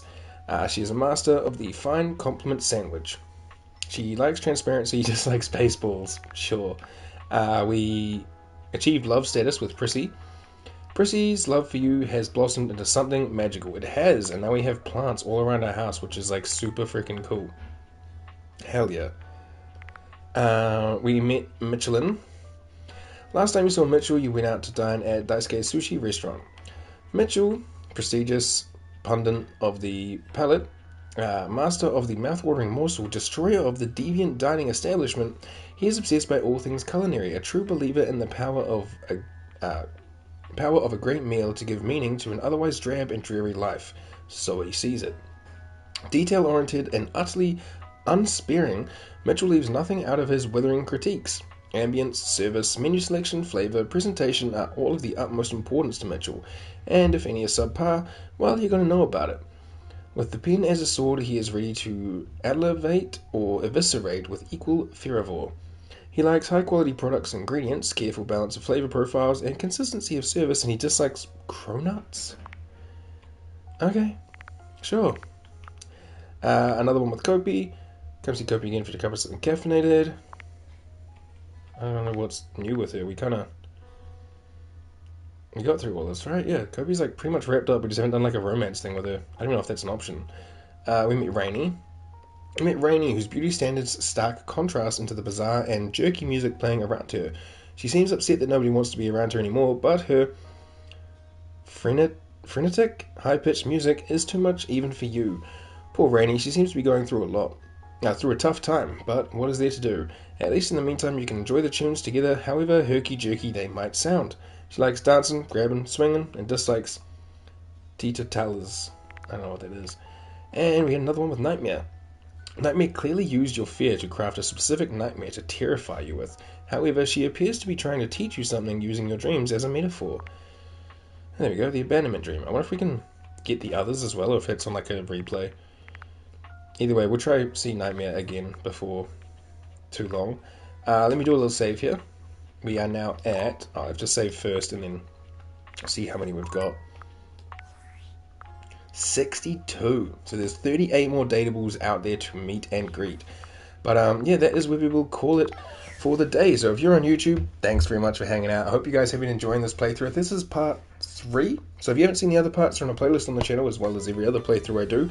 Like, comment, subscribe, ring the bell, come hang out on Twitch sometime. And yeah, anyone who popped into chat today, was hanging out for a bit, thank you guys very much. I love you all. And I will see you guys next time for more Date Everything. Or tomorrow for Borderlands the prequel. Have a great day. Ka kite.